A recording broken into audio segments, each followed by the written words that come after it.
path in the woods, and at the end of that path is a cabin.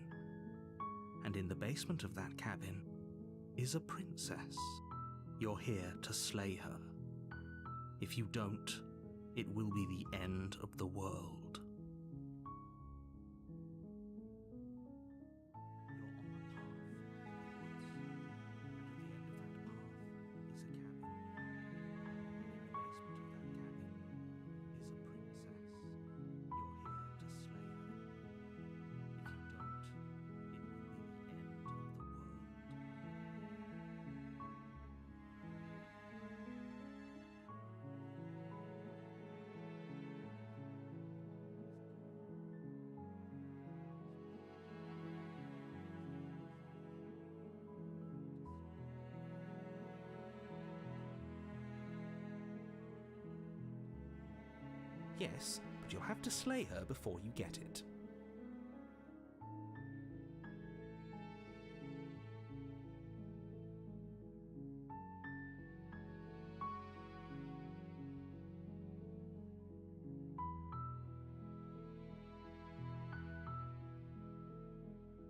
but you'll have to slay her before you get it. Don't mention it. It's all part of the job. You make your way up the short path to the cabin. You'll find the princess within. A warning before you go any further. We're not going to go through with this, right? She's a princess. We're supposed to save princesses, not slay them.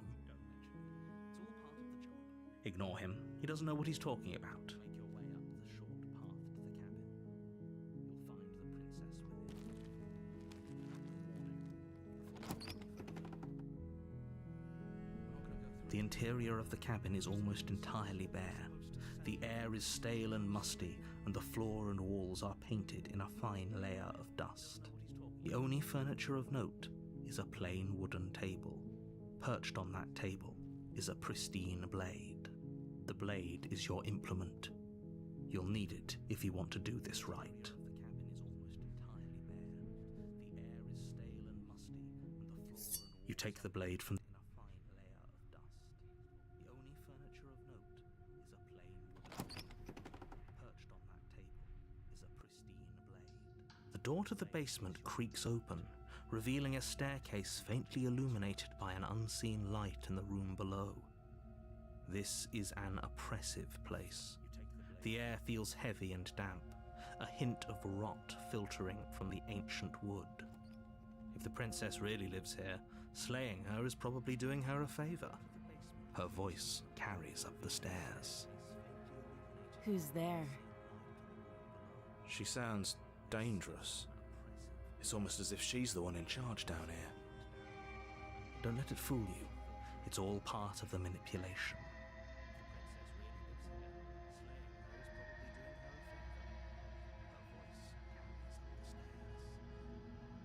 Don't be a stranger. It's been so long since I've had any visitors. Come on down. You walk down the stairs and lock eyes with the princess. There's a heavy chain around her wrist, binding her to the far wall of the basement. She's so coldly beautiful. Is she really a threat to the world? Focus on the task at hand. And there you are. Are you here to kill me or something?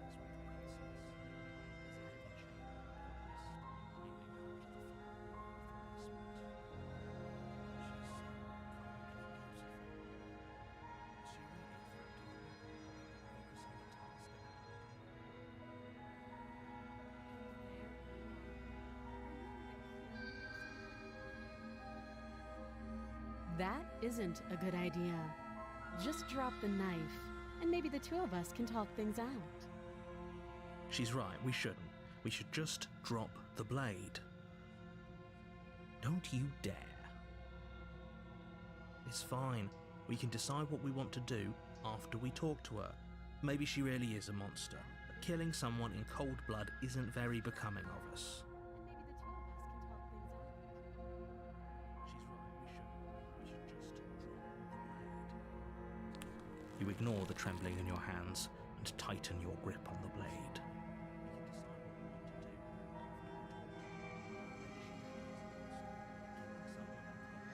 Poor thing. Your hands are shaking. Are you scared of me? Because you should be. You step forward, your grip on the blade tightening as you steel your resolve. Oh? No talking then? Fine. What even makes you think you can kill me? I'm probably chained up in this basement for a reason, right? And if that knife is the only weapon you have, you'll have to get close enough to use it. So, you should just drop it. Best not to risk finding out what I can do. She's unarmed. If you hesitate now, it'll be too late. End this.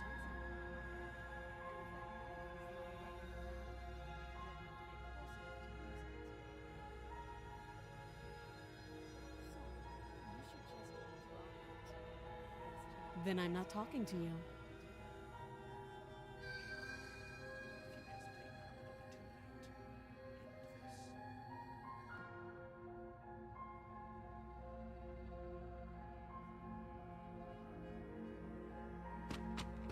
Doubt, unfortunately, clouds your thoughts as you attempt to run her through. A moment of distraction and hesitation is all she needed to sidestep your thrust and deliver a catastrophic blow to your jaw. It feels like you've been hit with a sledgehammer. You can feel bone grinding on bone where your jaw has been fractured. Holy shit, that hurts! Though she's unarmed, the shock of that first strike is enough to stagger you, putting you and the princess on somewhat equal footing. Your blade slashes through the air again and again, and her fists connect with your body as many times or more, each impact as heavy as that first bone-crushing hit. We can still turn this around.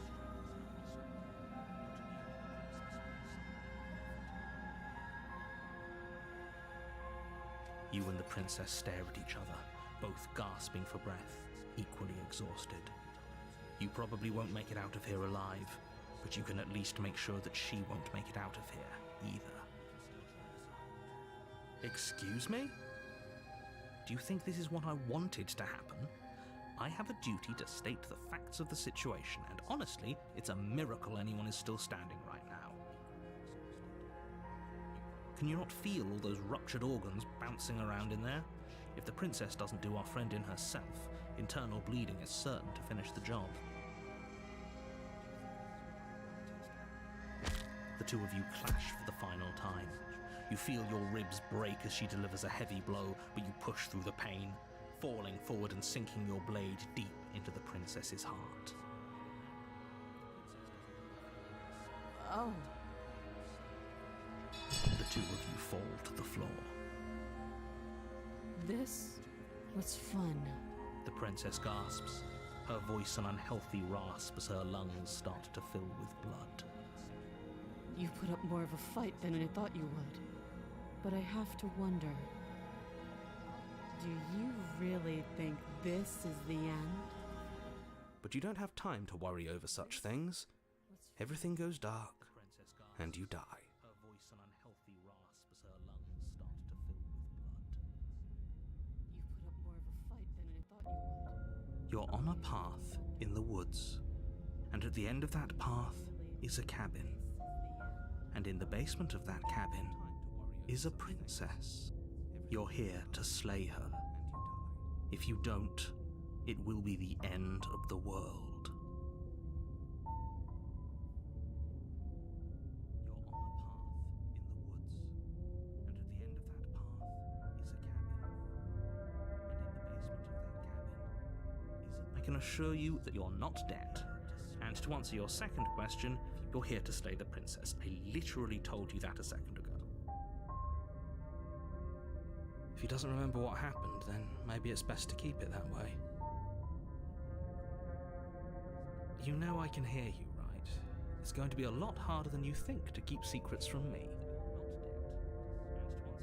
That's fine. It doesn't matter if he can hear us. The only thing that matters is marching up to that cabin and winning. That's the spirit. There's no point in squabbling when the real threat is just up that hill.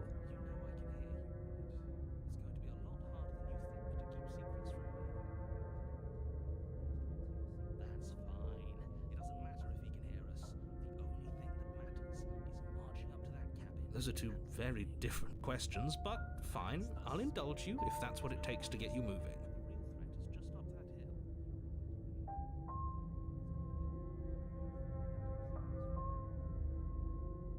Let's say for a moment that this really is the second time you've met me, or at least a version of me. You died last time, which probably only happened because you didn't listen to me. We did our best with the information we were given, and we did kill her. And yet you still died, didn't you? So congratulations, you've been given another chance to actually do this right. And I believe your other question was something along the lines of, oh, what's the point of doing anything? If you're asking that, it sounds to me like you're making the rather dangerous assumption that your actions last time around didn't have any consequences. And yet you still died. What do you mean? Of course there weren't any consequences. We killed the princess killed us, and now everyone's right back where they started. That sounds pretty consequence-free to me. Yes, but in this purely hypothetical scenario, that begs the question of how you got back here. Did time simply rewind itself, or were you instead transported to a different world entirely? Had you failed to slay the princess, what would have happened to everyone in the place you left? Ugh, enough with the talking. We've got a fight to win. Nothing else matters. I couldn't agree more. The cabin and your destined confrontation with the princess awaits. Had you failed to slay the princess, what would have happened to everyone in the place you left? Just be quick about it. Enough with the talking. We've got a fight to win. Nothing else matters. I couldn't agree more. The cabin and your destined confrontation with the princess awaits. She just can. Believe me, I wish I could tell you more, but you'll just have to trust that what I'm saying is true, and that, despite it all, you're fully up to the task that's been given to you.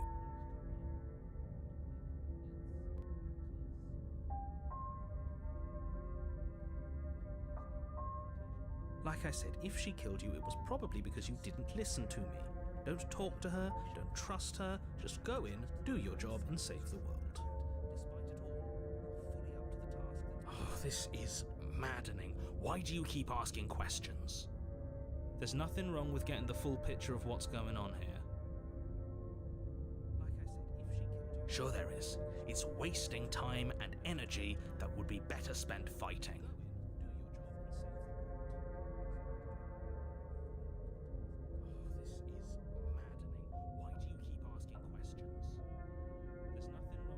People locked her in that basement, and I told you what this place is. It's a path in the woods. Don't overcomplicate things.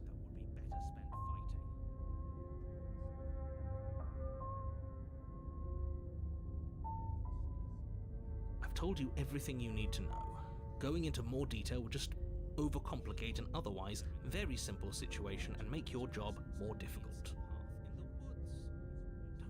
What else would we even need to know? We've got all the reason we need for a rematch. Exactly. The less you know about her, the better. I've told you everything you need to know. Going into more detail would just overcomplicate. Great. Now, if you don't mind, the whole world is waiting with bated breath for you to save it from ruin. What else would we even need to know? We've got all the reason we need for a rematch. Exactly. A warning. Before you go any further. She will lie, she will cheat, and she will do everything in her power to stop you from slaying her. Don't believe a word she says. Lying and cheating doesn't sound like her at all. Not that it matters. It's not like she can lie or cheat in the middle of a fight.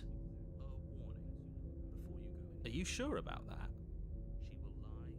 The point of my warning wasn't to start an argument over what circumstances the princess is capable of lying in. It was to give you some broadly applicable advice. The princess will do and say whatever she thinks it will take to get her out of there. So don't trust her. Ever. Are we clear? Crystal. Let's just get on with it already.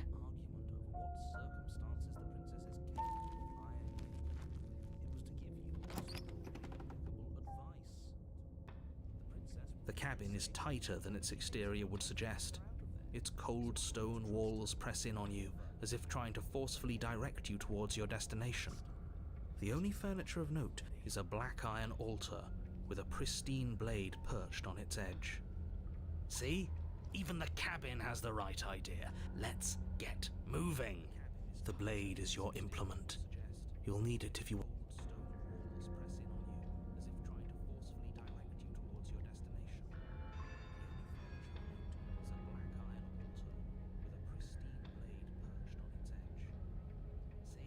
Very different. Maybe that's because you haven't actually been here. I hope this means you'll finally drop that ridiculous past life nonsense. You haven't died, and you certainly haven't been killed by the princess. So focus up. The world is depending on you. That's because there isn't a mirror. There's the altar, the blade sitting on the altar, and the door to the basement. There's nothing else in here. There's definitely a mirror. There isn't. You already wasted so much time in the woods. Who even cares if there's a mirror?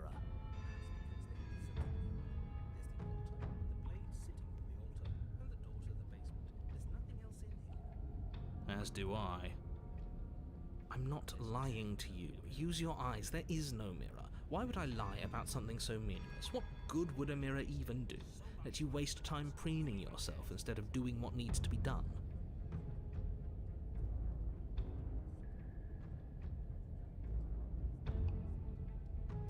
You take the blade from the altar.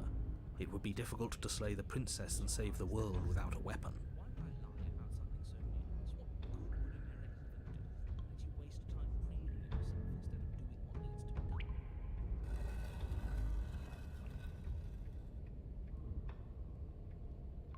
The door to the basement creaks open, revealing a rough stone staircase, its walls pressing at your sides and tightening as you descend. The air seeping from below is heavy and oppressive, with an almost sulfuric odor to it.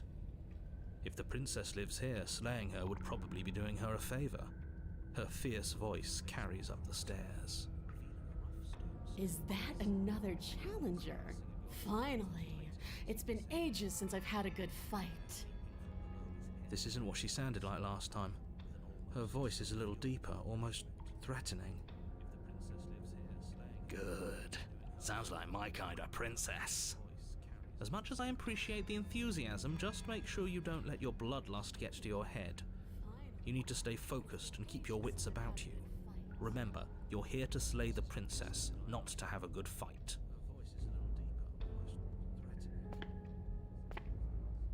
As you descend the final step, the form of the princess comes into view, a large shackle leading from her wrist to the basement wall. Looks like she could rip those chains out of the wall without a second thought. Oh, it's you again. I'd been hoping you'd find your way back here. Good to see that death doesn't stick for either of us. And you brought your little knife, too. Yes. I'm going to have fun breaking you into little pieces.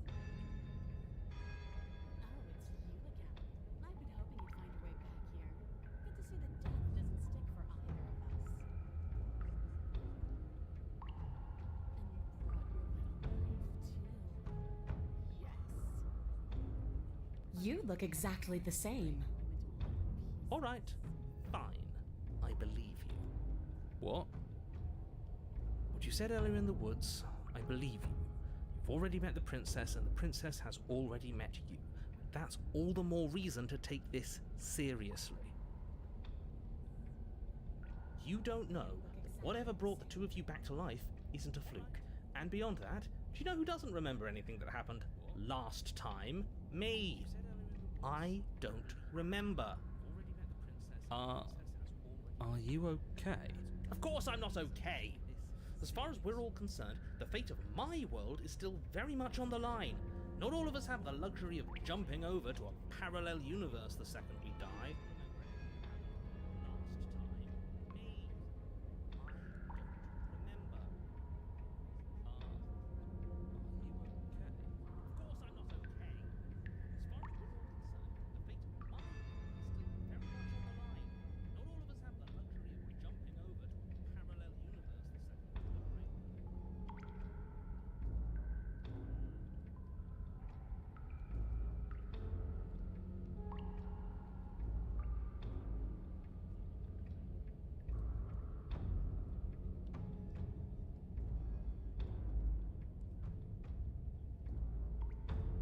going to take that silence as a sign that from this moment on, you're going to treat the task before you with the utmost importance and seriousness.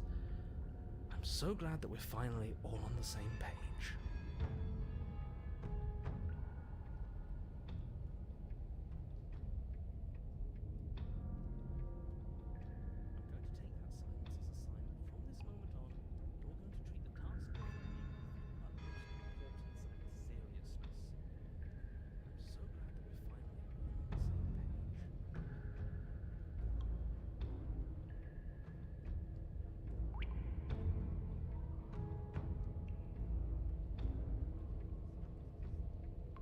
What is there to unpack?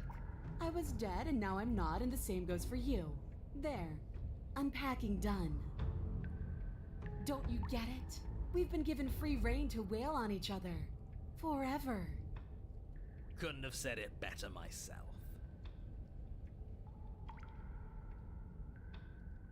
What is there to unpack? I was dead and now I'm not, and the same goes for you. There. Unpacking done. Don't you get it? We've been given free rein to wail on each other. Forever. Finally ready to complete your destined task, you launch off the wet stone floor of the basement and catapult yourself headlong towards the princess. Here we go. Let's make this count. Oh, we'll make it count, all right. As you bridge the gap, your blade slashes across the princess's chest, splitting skin and drawing a jagged line of bright red blood. But she's unfazed by your onslaught. Her expression barely changes as her fist collides with your ribs, cracking them like twigs and driving you right back down to the basement floor. You can hear her chains snap as you struggle to recover from the impact. She almost looks disappointed in us. Why is she disappointed in us? Oh, you don't actually get it, do you? That knife may be sharp, but you clearly don't want to kill me. It's not fun if you hesitate. It's not fun if you try to trick me and make me bleed out. It's only fun if you go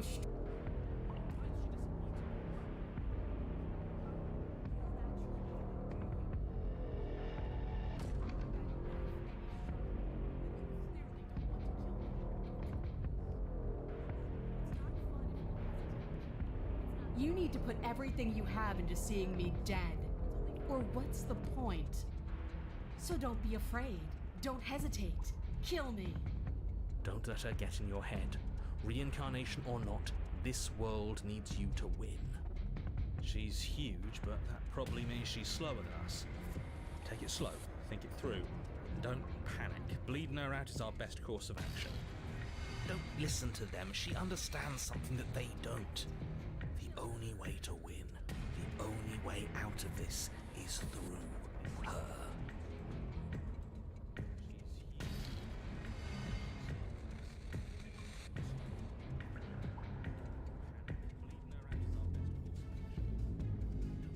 If that's your plan, then that's your plan.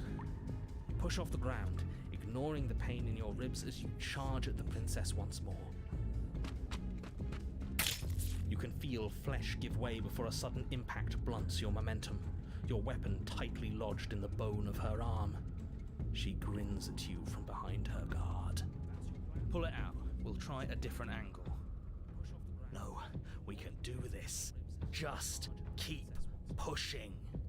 We're not gonna win if our weapon's stuck in her arm.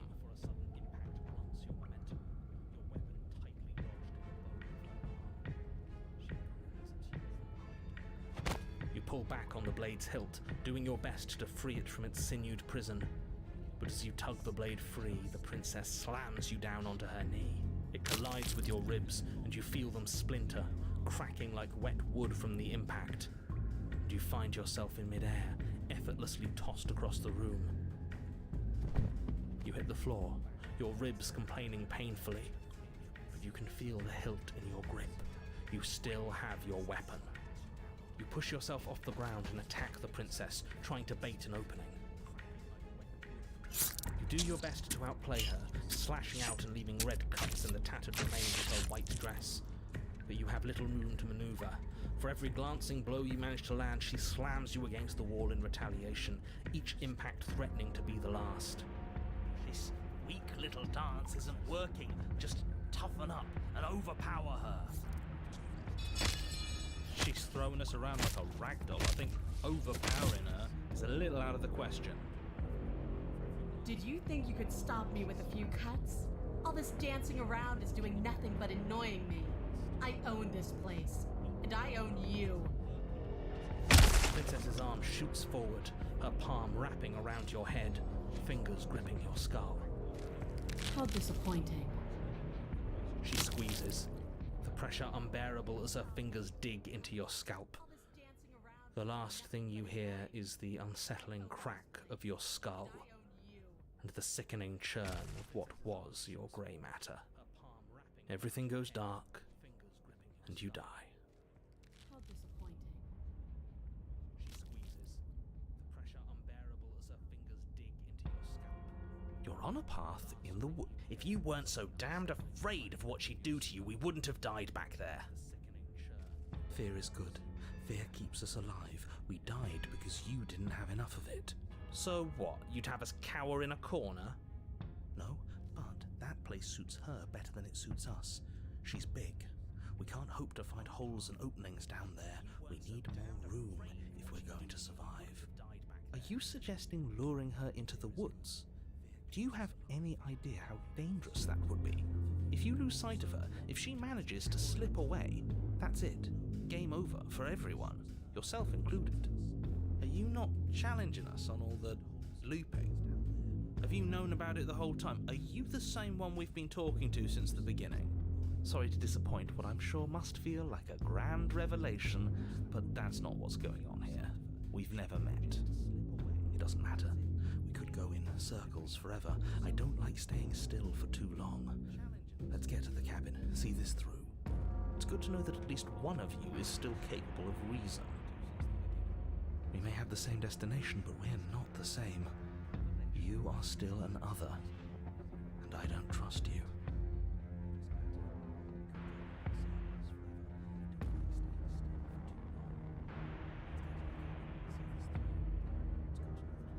It's evidence of one of many ticking clocks. You can't let her spread any further. Things are always changing. She changed, the cabin changed, we've changed. Why wouldn't the woods change too? Because they're not supposed to have changed. This is supposed to be a path in the woods. If it's not, it means something's gone horribly wrong.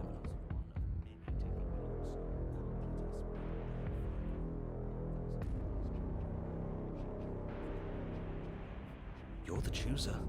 The best we can do is advise. But we can help if you let us. These are just powerless thoughts and opinions. You don't need to let them drag you and the world to ruin.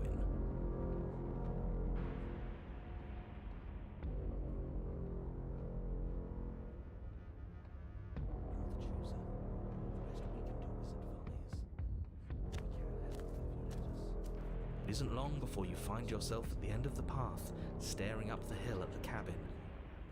I hope you've given serious thought to your predicament. No last advice for us? No words of warning? From what I gather, you've heard it all before. There's no use screaming into the wind. I don't know. Screaming sounds pretty good right about now. I could use a little catharsis. Catharsis is for when we're finished. For now, we need to hold it out in front of us, something to chase. The interior of the cabin is suffocatingly tight, more of a glorified tunnel than a building.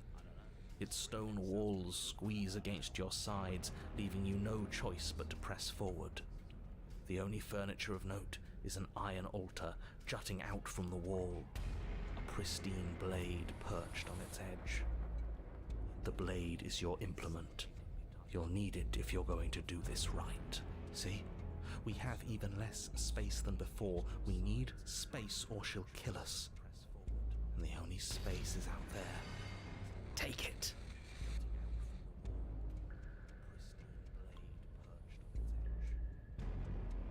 A mirror? But there is no mirror. There's the iron altar, the blade sitting on the altar, and the door to the basement. There's nothing else in here. But there isn't a door. There is. Circles, circles, all of it circles. There's something for us at the end of the room. The what and the why don't matter until we know them. I agree with the freak. Let's get a move on already. And worst comes to worst, we can smash it. You take the blade from the altar. It would be difficult to slay the princess and save the world without a weapon. Good. There's no overcoming her without it. We need every part of us to survive, and that steel claw is as much a part of us as any. Worst comes to worst, we can smash it. You step forward and approach the door to the basement, hesitating before you open it, as if you don't see it. You're rather committed to the bit, aren't you? The door's right there, it's right in front of you. That's a bit grimy. Why don't we wipe it clean?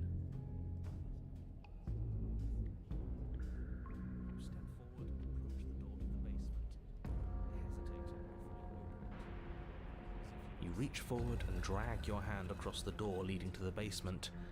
As if on command, it slowly slides open, scraping against the floor as it reveals the dim path ahead. Before you is what may as well be a sheer cliff face.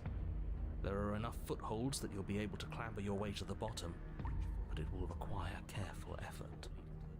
The air hissing up from below is warm and wet, like the breath of an enemy locked in close quarters. If the princess lives here, slaying her is probably doing her a favor. Her voice, bold and fierce and impatient, echoes from the chamber below. Do you have more fight in you than last time? That was such a disappointing show. I know you can do better than that. Goda, rile her up. If she's angry, she'll make mistakes.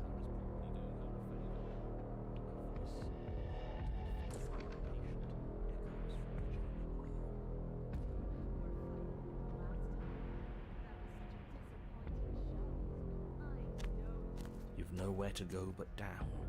You start the difficult journey, gripping the stone, lowering yourself foot by grueling foot. But soon, there is solid ground beneath you. Remember, every crack and crevice will need to be faster than her. You turn to face what lies at the end of the narrow tunnel. The princess, imposing and tightly muscled, grins back at you from the darkness.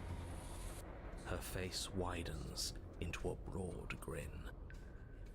There you are, knife in hand. How thrilling!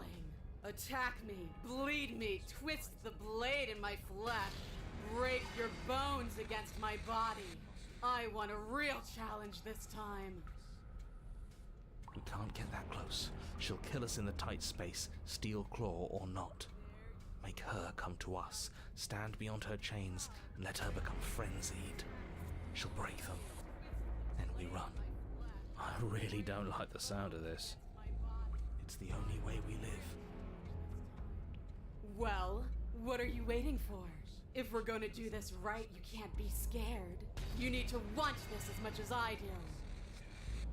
So go on. Make the first move. Don't keep me waiting.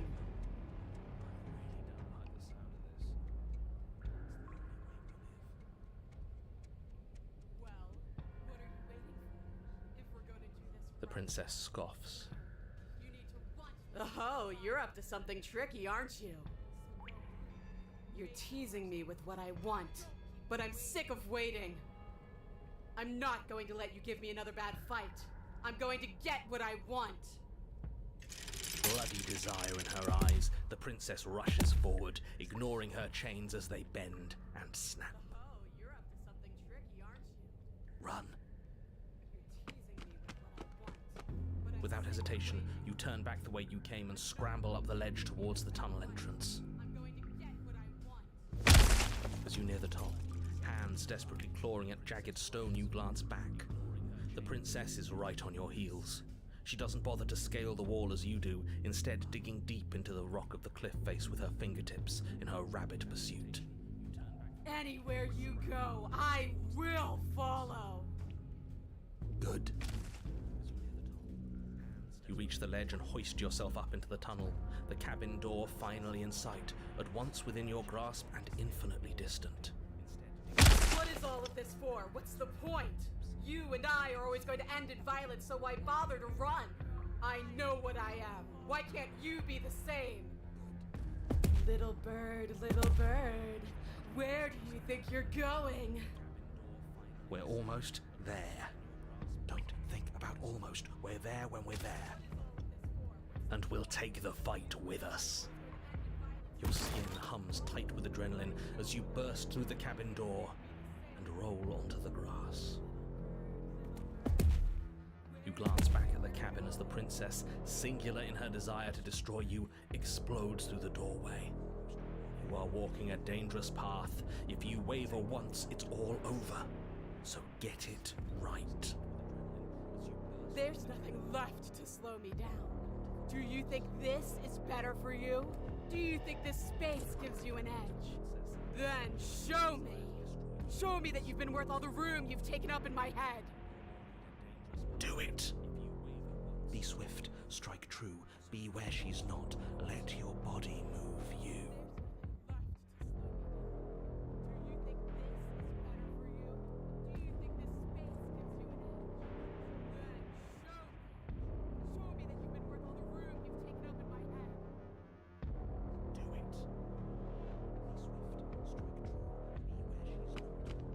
You leap from the grass and bound towards the princess, keeping low. Charging me head on? Brave and foolish. Her body braces for impact, anticipating the clash.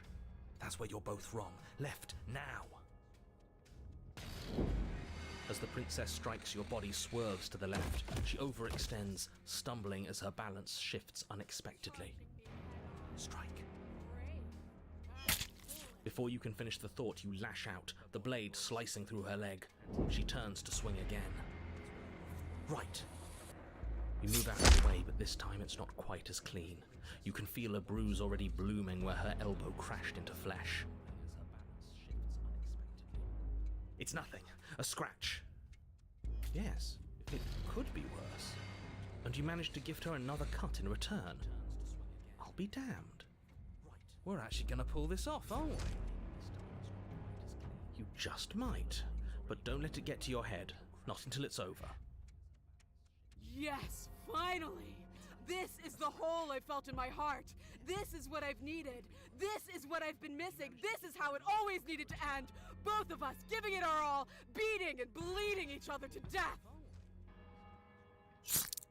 The two of you engage in a devastating flurry of blows, each of you wounding the other again and again.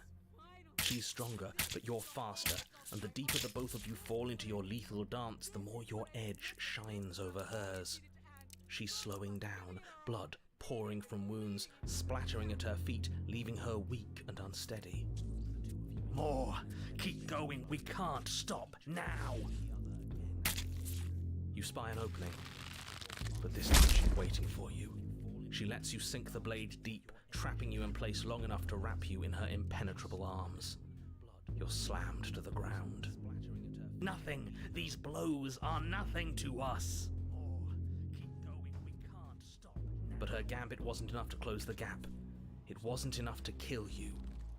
She stares you down, coughing up a splash of blood as she gasps for breath. You've outplayed me, haven't you? Something feels wrong. Something. And? Then what happens?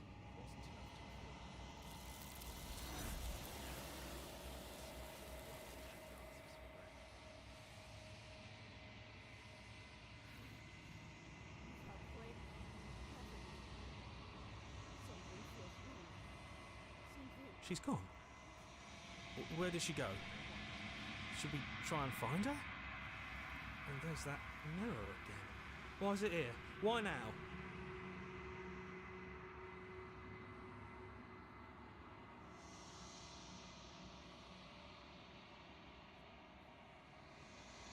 There's something dreadful about it. I don't think you should.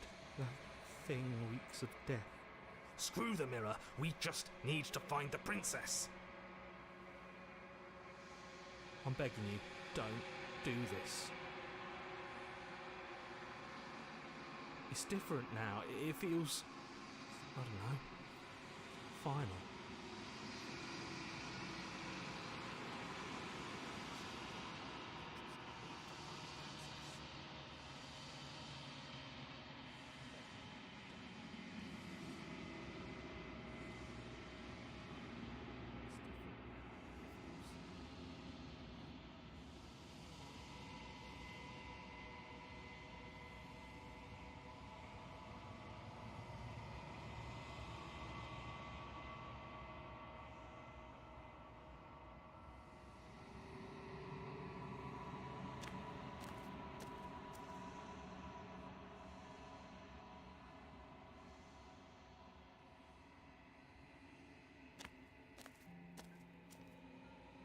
Something finds me in the long quiet and brings me the gift of a fragile vessel.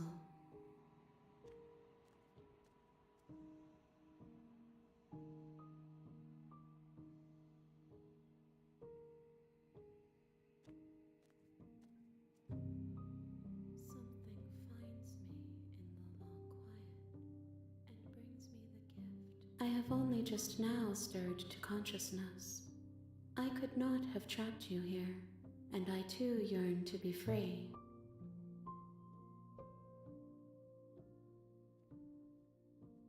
She is part of me, and part of me is her. I have only just now stirred to consciousness.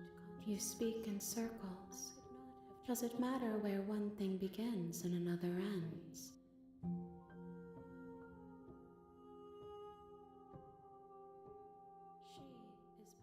How can the world have ended if we are talking? You are the only thing I have ever known. The space we're in is vacant. Nothing comes here but us.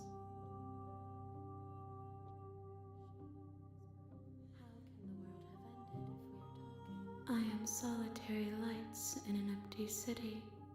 What are you?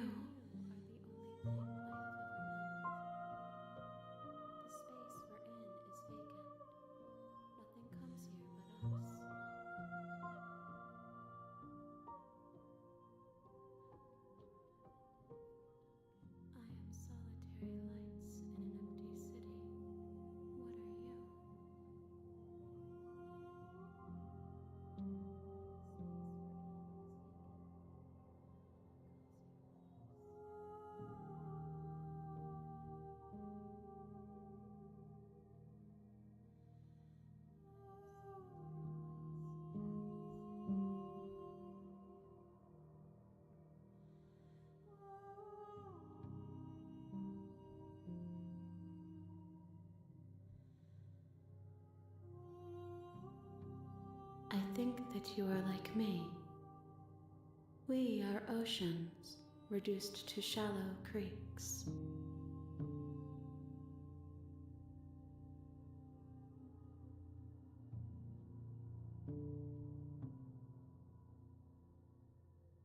Yes, nerves and fibers to feel the worlds beyond, perspectives to make my own. This one remembers a spark lost in time, and she would stop at nothing to reclaim it. She will make for a burning heart. Do not mourn her. She has finally remembered what she thought she'd lost. Perspectives to make my own. This one remembers a spark lost in time, and she would stop at nothing to reclaim it. She will make for a burning heart. Nothing, as we are, but I know that there are worlds beyond us, and that we are meant to reach them. There is no exit, but this vessel is a creature of perception. She can make you forget, if only you believe her to be able to. Bring me more perspectives, so that I may be whole. And perhaps then we will know our freedom to reach them. There is no exit, but this vessel is a creature of perception. She can more than you have found, but less than there are to find. I am infinite. The rest will find their own way home. And perhaps then we will know our freedom. More than you have found,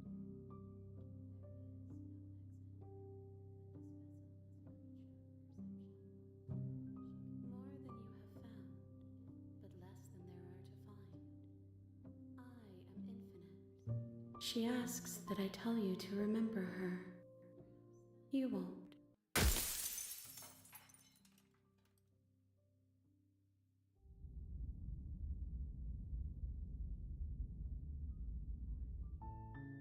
You're on a path in the woods, and at the end of that path is a cabin. She asks that I And in the basement of that cabin is a princess. You're here to slay her. If you You're on a path.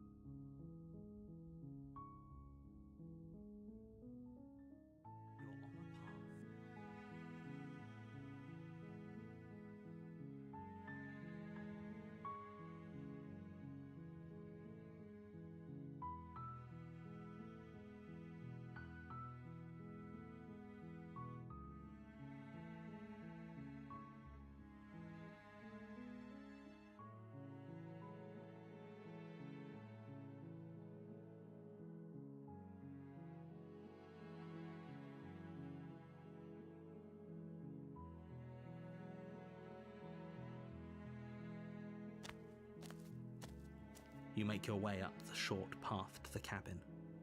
You'll find the princess within. A warning before you go any further. She will lie, she will cheat, and she will do everything in her power to stop you from slaying her. Don't believe a word she says. We're not going to go through with this, right? She's a princess. We're supposed to save princesses, not slay them. Ignore him. He doesn't know what he's talking about.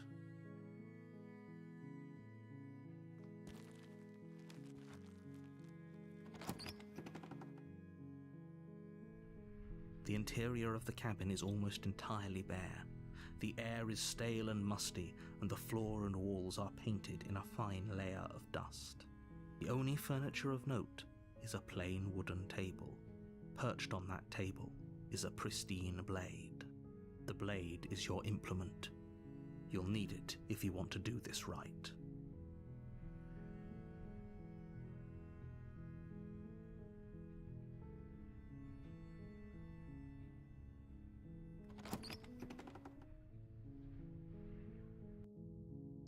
The door to the basement creaks open, revealing a staircase faintly illuminated by an unseen light in the room below. This is an oppressive place. The air feels heavy and damp, a hint of rot filtering from the ancient wood. If the princess really lives here, slaying her is probably doing her a favor. Her voice softly carries up the stairs. Hello? Is someone there? It's hypnotizing.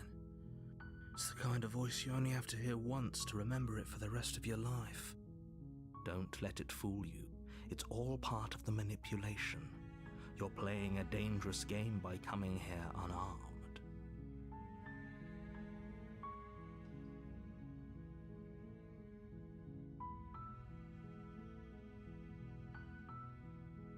Don't be a stranger. It's been so long since I've had any visitors. Please, come downstairs.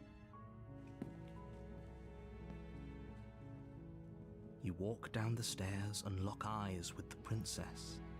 There's a heavy chain around her wrist, binding her to the far wall of the basement. She's beautiful. How could someone like this be a threat to anyone? I am begging you to stay focused. There's a lot riding on you here. Hi. Do you think you can get me out of these chains?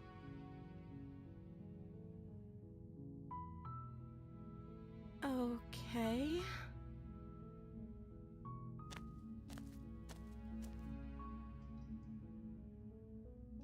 Oh. She pauses, carefully formulating her words before she responds. You can address me as Your Royal Highness. Or you can just call me Princess if Your Royal Highness is too formal. Is Princess her name or her title? What if it's both? Could you imagine being named Princess Princess?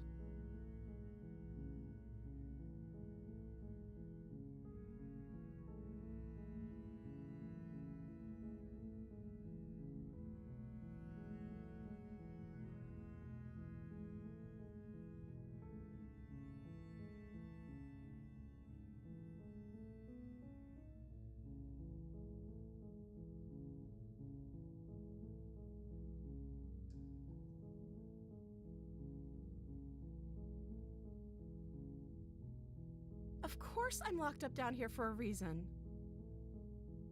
I don't actually know what that reason is, but you don't just stuff a princess in a basement and throw away the key without there being some sort of an explanation, right?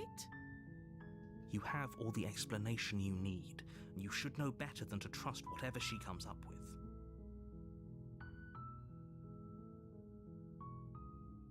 Like I said, you can call me Princess if you'd like. I'm sorry, I've been down here so long I guess I've just forgotten. I must have a name though. Everyone has a name. Okay, that's weird. She hadn't even thought to pick a name for herself. Hopefully you're starting to see that she can't be trusted. Go back upstairs, get the blade, and slay her before it's too late.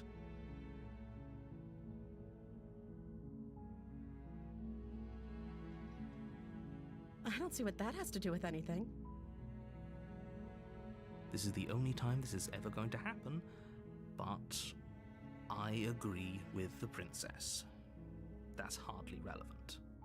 Okay, but actually, what has she been eating? She has to eat, right?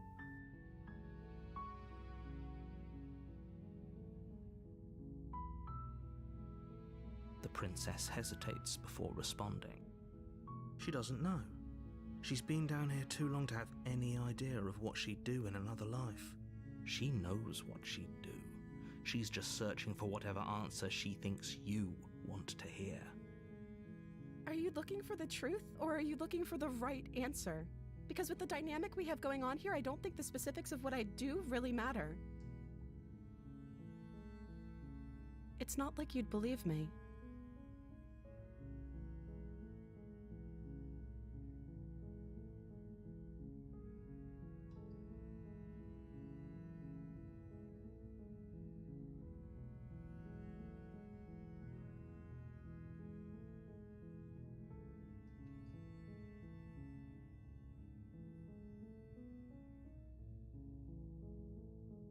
Only making this more difficult. Thank you. Thank you. You're making a huge mistake. No, you're doing the right thing. You walk up to the chains binding the princess to the wall and give them a tug. They're large and heavy, far too solid for you to even imagine trying to break them apart. I'm guessing you don't have the key? Maybe it's somewhere upstairs. Doubtful. Whoever locked the princess away down here intended for her to never see the light of day. They wouldn't have just left the key to her chains somewhere in the cabin.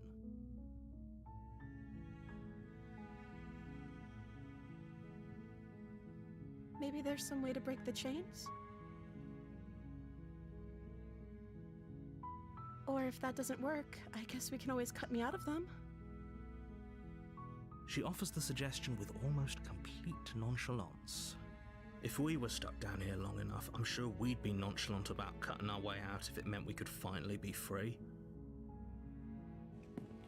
You attempt to make your way out of the basement, but the door at the top of the stairs slams shut. You hear the click of a lock sliding into place. Is someone else here?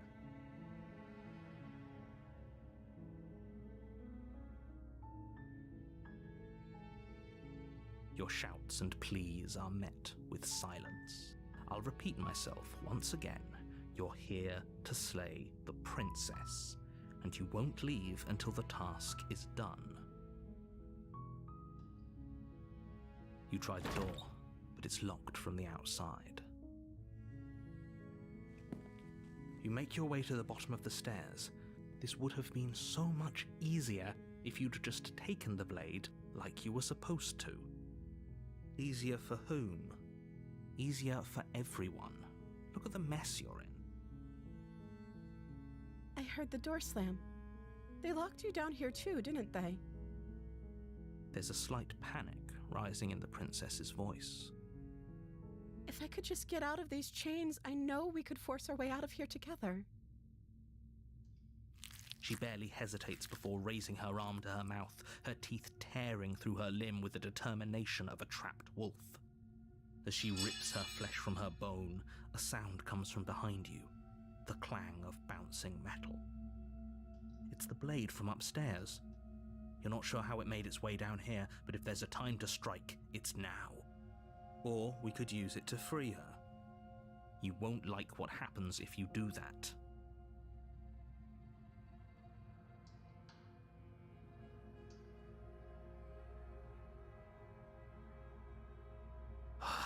Fine. Against your better judgment, you place the blade against the ragged, self-inflicted wound on the princess's arm, just above the unyielding chain binding her to this place. You cut into her flesh. The blade is sharp, and it takes little effort to crack through the bone of her arm. Her limb falls to the ground, and the heavy chains follow suit. She didn't so much as utter a sound through the whole ordeal. No, she didn't. She smiles softly as her gaze meets yours, blood from her wounded arm dripping rhythmically to the ground. How is she still smiling after everything? It's like she isn't even bothered by what just happened. Thank you. Now let's get out of here.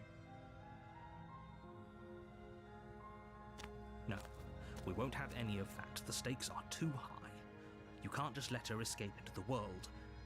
No, I can't just let her escape into the world.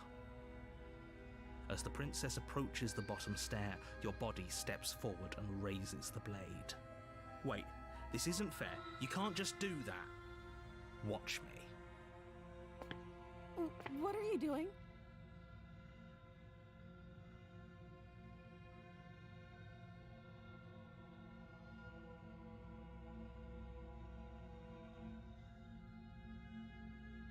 Stop that. Something's come over you, hasn't it? You know you don't have to do this, right? Your body lunges forward, the blade held low, ready to sink into her heart. But the princess dodges, stumbling back against the wall before the blade has a chance to connect. Stop it. Stop trying to resist me. I'm trying to get you out of here alive.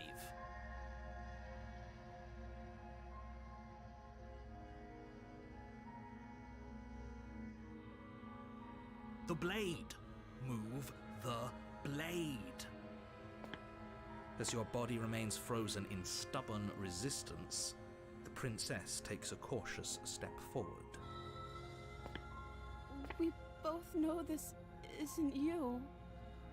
She nervously reaches towards you and takes the blade from your infuriatingly rigid hands. What are you doing? I'm sorry. I'll try to be quick. She plunges it into your chest, tearing through flesh and sinew. It is agony. But you aren't dead yet.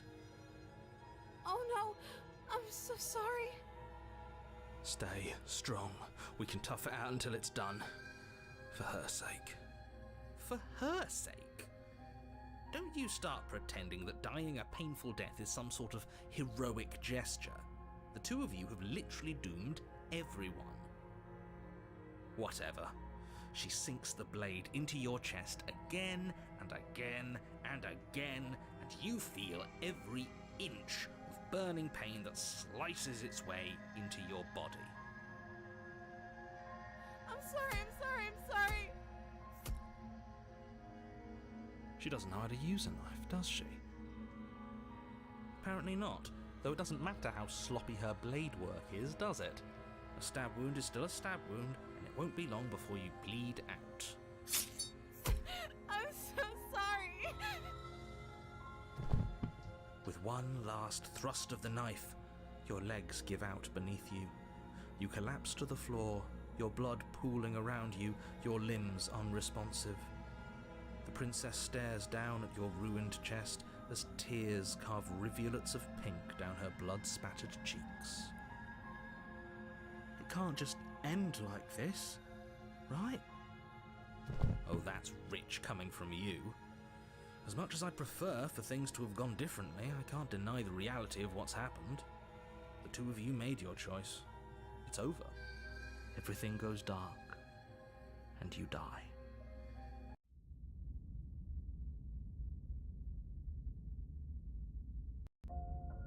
You're on a path in the woods, and at the end of that path is a cabin. And in the basement of that cabin, you're here to slay her. If you don't, it will be the end of the world.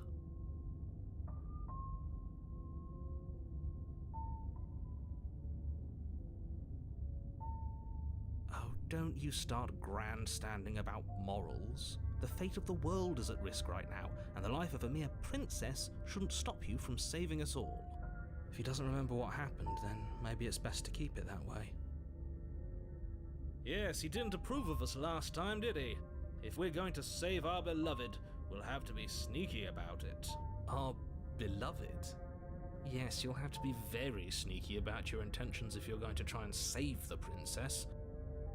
Ah, so all of the cards are on the table. Then you should know that we and the princess are in love, and the four of us will be foiling any and all assassination attempts you've got in the works. We'll see about that. Whatever you do, just be sure to ignore him specifically. It sounds like he's the sort who'd sacrifice the whole world for a peck on the cheek. What can I say? A world without love is a world that isn't worth saving.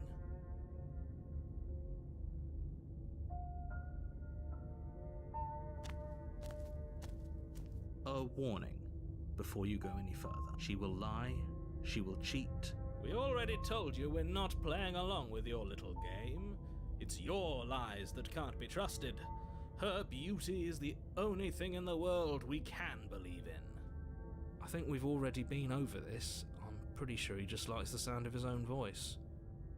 I do, but I also speak from the heart. My passions are too great to be stifled. They must be expressed. Sure, yeah, your passions are strong and all, but not everyone needs to hear them. Some things are better kept quiet. Don't pay their bickering any mind. Focus on the task ahead.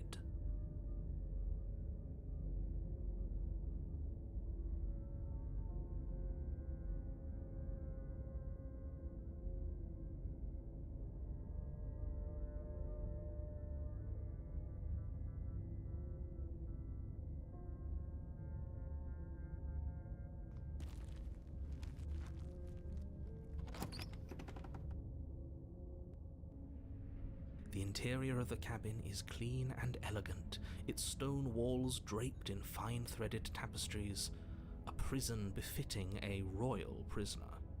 The only furniture of note is an ornate wooden table with a pristine blade perched on its edge. The blade is your implement. You'll need it if you want to do this right.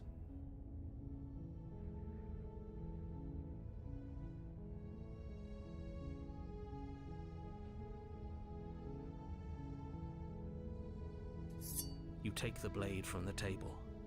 It will be difficult to... I suppose if we're to play the role of dashing knight, we need an equally dashing sword. That way she'll know we can defend her from her enemies. Hopefully it doesn't put her on edge, and hopefully it doesn't get turned on us. Again, there's no use arguing over motivations right now. It's good that you took the blade. You'll need it to do your job.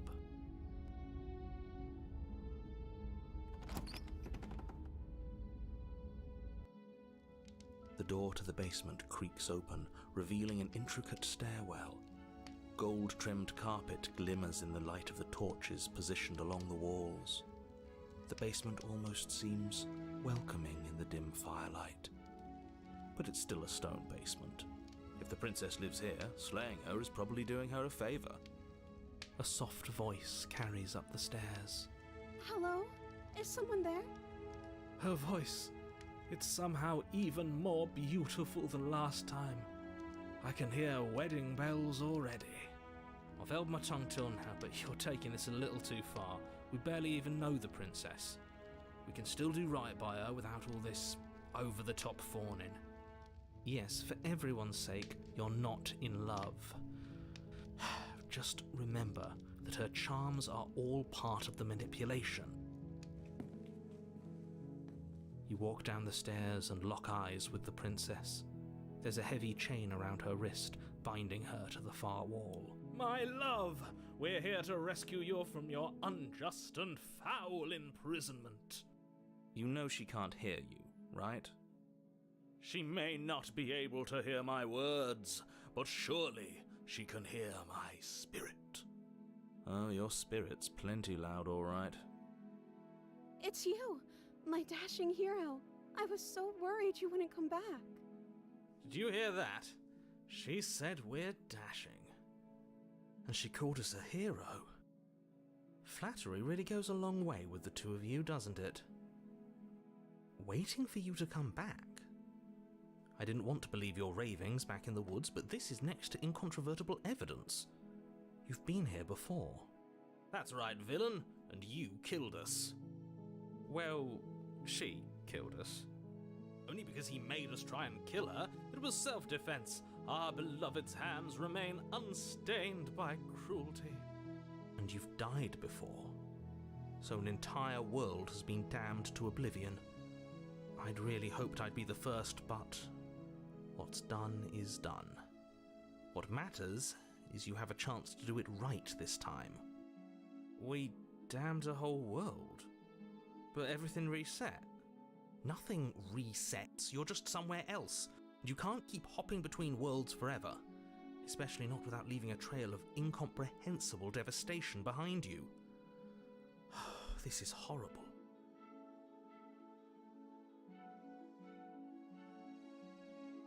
I'm sorry. Didn't you want me to? Did we? We warned her of the cruel forces seizing our body. That's practically telling her to kill us. She is our beloved, and she made the choice to free us of our misery, to show us mercy and make the best decision for everyone. She made the best decision for her. Don't be so quick to assign kindness. You're just opening yourself up to manipulation.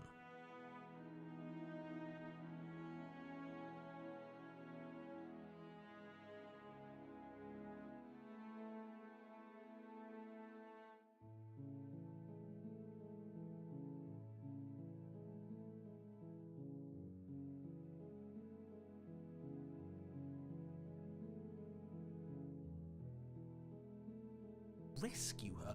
What are you talking about? Did you forget that she's a world-ending monstrosity? And even if you wanted to unleash her onto the world, despite the complete moral disaster that would be, you'd have to get her out of those chains. Good luck with that. Don't you see how dainty her hands are? We'll be able to slip her out with ease. No, she's a prisoner here. You can't just slip her hand through the chains. If her hand could just slip out of the chains, why hasn't she done it already? Because we've yet to present her with her freedom. I'm not sure I follow. Would you rather believe me, a passionate heart guided by love and my own good nature, or would you rather believe the devil on your shoulder who tells you what you can and cannot do? I think I'd rather believe in facts. Ah, so you're one of those empiricists. One of us has to be. Then let me show you a brand new truth. Narrator, we courageously step forward and free our beloved from her bindings. No, I can't let you do that. If you take another step towards the princess, You'll what? Take over our body and force us to try and kill her? Yes. Not on my watch, villain. My passions contain titanic depths, and if you try anything that might harm our dearest, I will end our life without a second thought. You wouldn't. I would. I'd listen to him if I were you. He has a lot of strong feelings. And doesn't the world end if we don't stop her? You approach the princess and gingerly slide her hand from her bindings. That shouldn't have worked. I'll be damned. We're doomed. I can't believe it. But I guess I have to. I told you, there's no life more worth living than that of a true believer. I'm free, and you're not trying to kill me this time. Thank you. Thank you so much. The princess jumps up and smothers you in a joyful embrace. Ugh. Are you sure you want to do this? Just one slip of the wrist and your pristine blade is buried in her back, and everyone out there is saved. Is that a threat? You know what we'll do if you try it. You're going to regret this. What do we do now?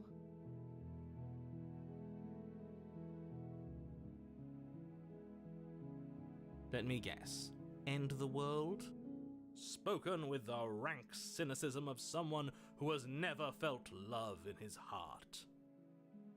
I don't actually know. Nobody's ever asked me what I wanted before. I mean, you sort of did last time, but this is different. She doesn't even know what she wants. You may have had her all wrong. What if this whole thing is just a misunderstanding? What if she doesn't want to end the world? You're so gullible. Is the only thing you've ever doubted the actual truth? I think I want to leave. And I think... The princess closes her eyes in deep reflection, and then she shrugs. I don't know. What do you want to do?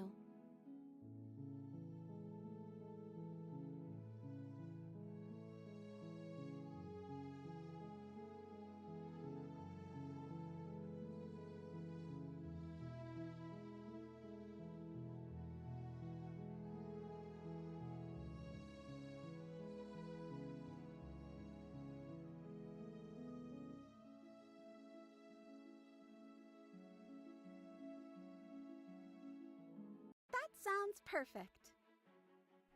As the princess takes your hand in hers, you let your blade tumble uselessly to the floor, and with it tumbles the last hope for the entire world. We have each other. We don't need the world for our happy ending. I like to think that you do, actually.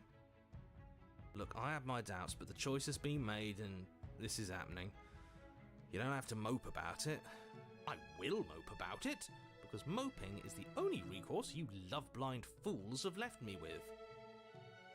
You and the princess walk up the stairs, hand in hand. Ugh, look at the way she's smiling at you. She doesn't have to be so happy about this. And what happens after we walk up the stairs? Let's see. Oh, isn't that interesting? The door slams in your face and the lock clicks. That's a familiar move. Did I do that last time? Then you should know that you won't be able to leave. Oh no! Did someone lock us in here? That's not fair! We're supposed to leave now. She's right. It isn't fair.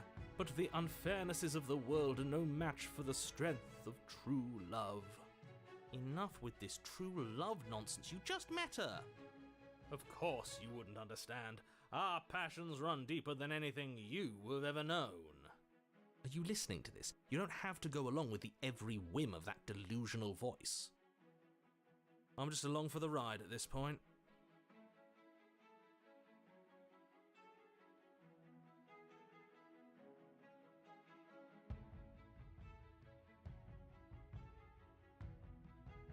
Okay, yeah, let's do it. Like a pair of teenagers in love, you and the princess place your hands on the door. Together. Blech. And... the lock clicks and the door creaks open. Are you kidding me? I told you our love was insurmountable. You and the princess make your way upstairs. Her freedom and the world's ruin are just a few moments away. If you don't mind, I'm going to fix myself a drink before you ruin everything. If I'm about to see the end of the world, I'd rather not see it sober. You know, if her walking out that door is really going to end the world, can't we all just stay here? Seems like an easy win for everyone.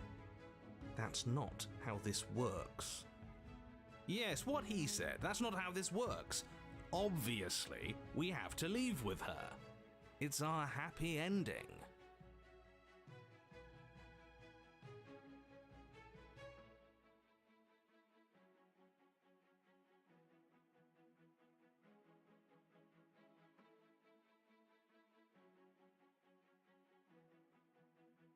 What a romantic suggestion. You're right. We don't need the world. All we need is each other. That's exactly what I just suggested. Was it not romantic when I suggested it? Did you suggest that? I wasn't listening. You answered me. But the door's right there. We can just leave. Wait. Why would she say that? Was she not wooed by our proclamation of love?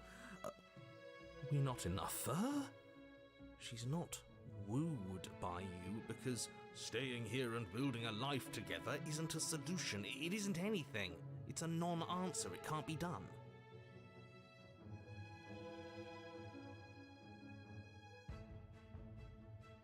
But we would have to be here forever. I don't know you. This is really what you want, though, isn't it? Her eyes dart uncomfortably to the corners of the room. I guess we could do that. She doesn't seem happy about this. But she can't be unhappy about staying with us. Can she? I don't know. She has a point. She doesn't know us. No, it has to be him. It has to be this place. If we just made these walls more fitting for a princess, if we just say the right things, if we just showed her the contents of our heart, she'd be happy here. As the voice thinks its thought, your hands raise, fingers pointing towards your chest, and then... What? No, you absolutely do not do that. Oh, but I do. What? What is he doing? We can't see unless you tell us. Are you sure you want to know? I suppose I can't stall forever. You plunge your nails into your chest, digging deep, grasping for a handhold. And you find it, your fingers curling around your ribs. Oh no! What are you doing? Are you okay? You can't do that and be okay. Time out. He should not be allowed to do that. He's not the decider. And yet, it's done, isn't it? It will be soon. You yank violently, your bones cracking with wet pops as you pull yourself apart inch by painful inch. Your exposed heart, framed by jagged ribs, thumps rhythmically in your raw, bloodied chest. The loosened, threads of your body unfurling to cover the surface of the room. Don't mind my sacrifice. It's a fair price to pay to give her everything she doesn't know she wants. Oh, I see. You're trying to tell me something. It's beautiful. The princess, mesmerized, reaches towards your beating heart, and then everything goes dark and we die? Yes.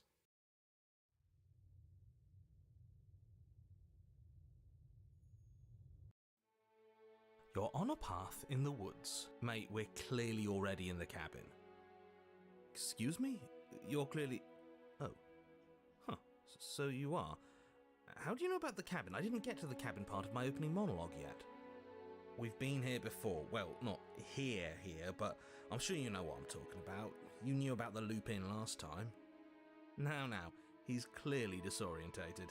I'm sure all this new info is going to come as quite a shock to him. Best if we're gentle. And right on cue, here's the new guy. Welcome! Thank you. I'm just happy to be here. Okay, yes, I get it. You've been here before. That's terrible. You know that, right? Because the only reason you would have been here before is if you failed in whatever world you'd come from. Meaning you doomed an entire other reality. But I'm sure since you're so well-travelled, you know that, yes? Well, we know that now, thanks to you. We're all so lucky to be stuck with, working with someone so well-informed. You can count on us to do things right from here on out. I'm going to describe the room now. The interior of the cabin is vast and regal. High arched windows line the walls, their multicoloured glass casting kaleidoscopic patterns across the stone floor. An iron chandelier hangs from the vaulted ceiling, its many candles lit with flickering light, vaguely illuminating the massive room. This is a house fit for royalty. Before you, there isn't a blade, is there? That's not good.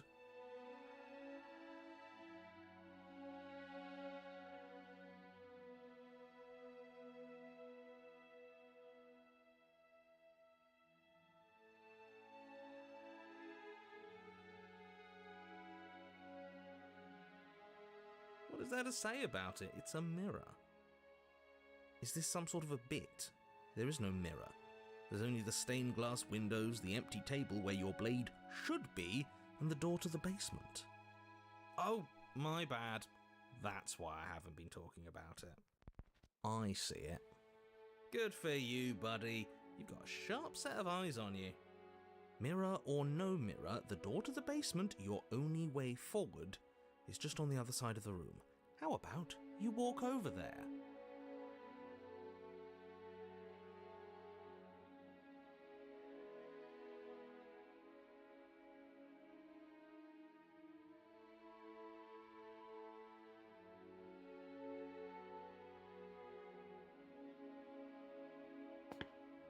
You cross the room, stopping just in front of the door to the basement.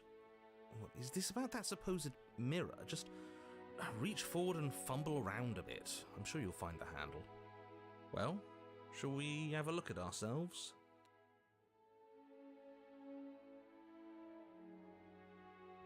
You reach forward, your hand instinctively wrapping around the handle. It's gone. I'm just glad we can all agree on a shared reality. And then you push the door open. Marvellous. We can proceed.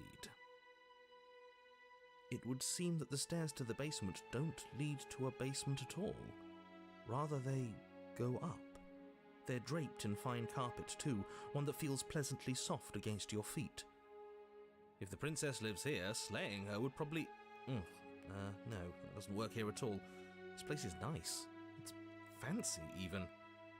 I have to say, whatever you did in your previous lives, I deeply dislike how much it's thrown me off my rhythm.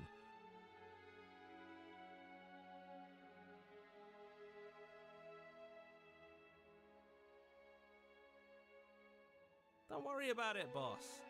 You're doing great. I'm not, but I appreciate the encouragement. Well, if all of this has thrown you off your rhythm so much, then maybe we don't have to slay the princess. No, you absolutely do. Just because she lives in a nice house doesn't mean she doesn't pose a direct threat to all of reality. It's in her very nature. Her voice, gentle and warm, with an undercurrent of fatigue, rolls down the stairs. You're home. Dinner's ready.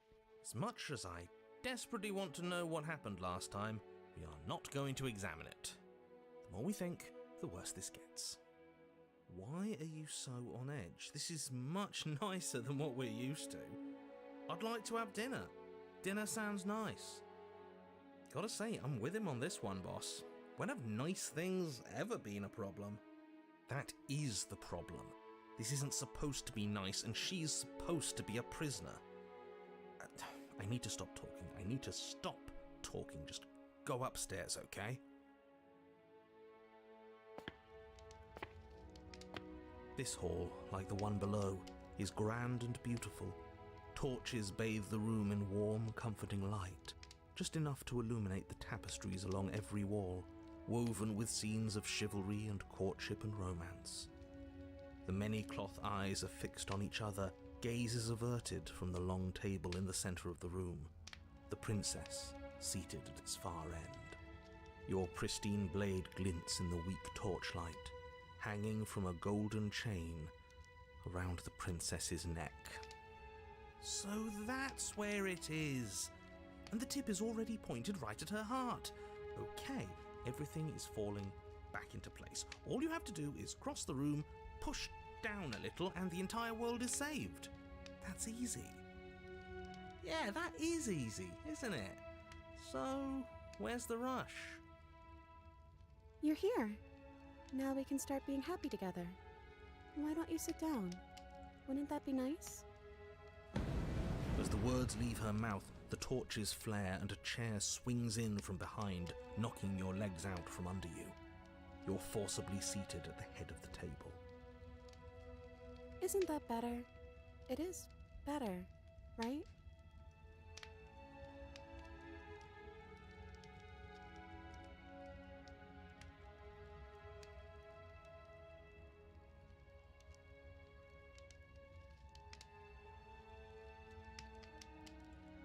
Oh, right, dinner. I'd totally forgotten about it. Flames burn bright and a shadow dives across the table. In its wake, it leaves a feast. Go ahead and dig in. I'm sure you're hungry. Am I ever? And look at this spread. It's a feast fit for a king. Yeah, and after everything we've been through, we could use a break. More than that, we deserve a break.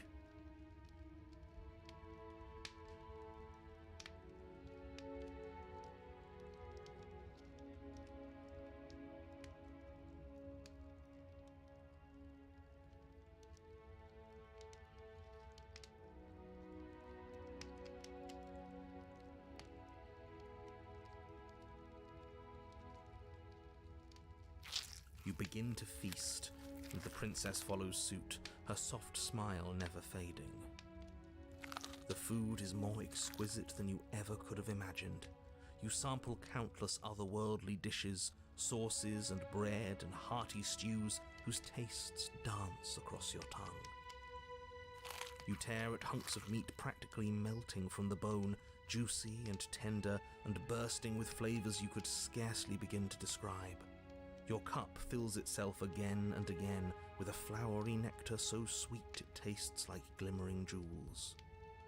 This really is perfect, isn't it? It is the best meal you've ever had. But then it's over, and you're just as hungry as when you began. Wasn't that perfect? We should do it again. The shadow washes across the table, clearing and replating. The feast is once again laid before you. The food is good.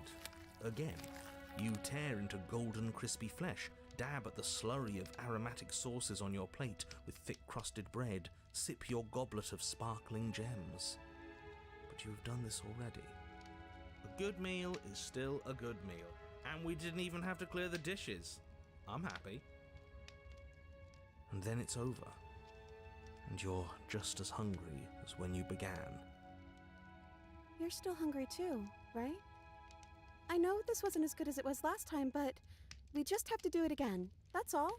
It'll be perfect if we just do it again. So the shadow sweeps over the table, clearing the old and laying out the new. And so you do it again. The meat is fine, the bread is fine. You sample the side dishes and they're fine too. You finish your goblet, the liquid within no longer glimmering on your palate, instead leaving your mouth coated in a tacky film. You put it down and it fills again. You do not drink more. Well, food is food, isn't it? Can't always be amazing. What matters is that we don't have to make it. Getting other people to do the hard work always improves the taste. Does it? because it seems like the taste is getting worse, and we haven't had to so much as lift a finger. Regardless of quality, it's over again, and you're just as hungry as when you began. Again. No, something was wrong that time. But maybe I was just tasting it wrong. It looks just as good as it did the first time. It shouldn't taste like this.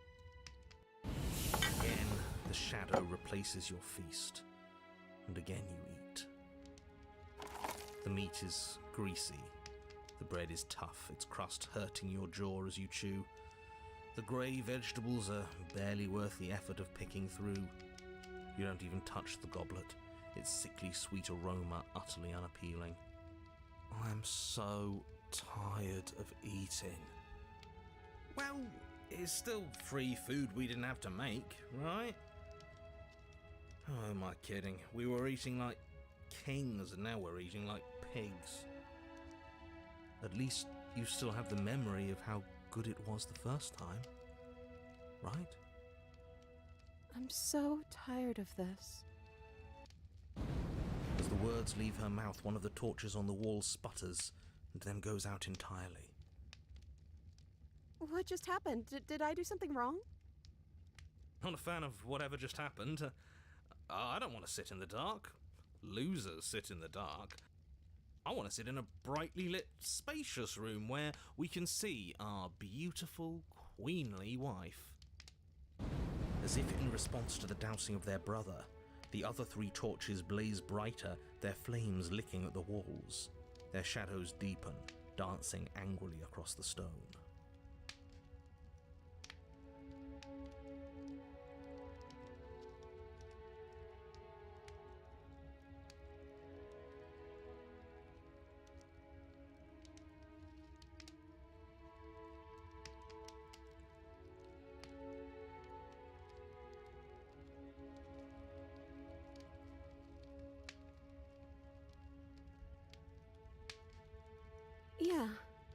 Yeah. We just have to keep the rest lit, and everything will be okay. The princess's eyes dart to the floor. We should do something fun.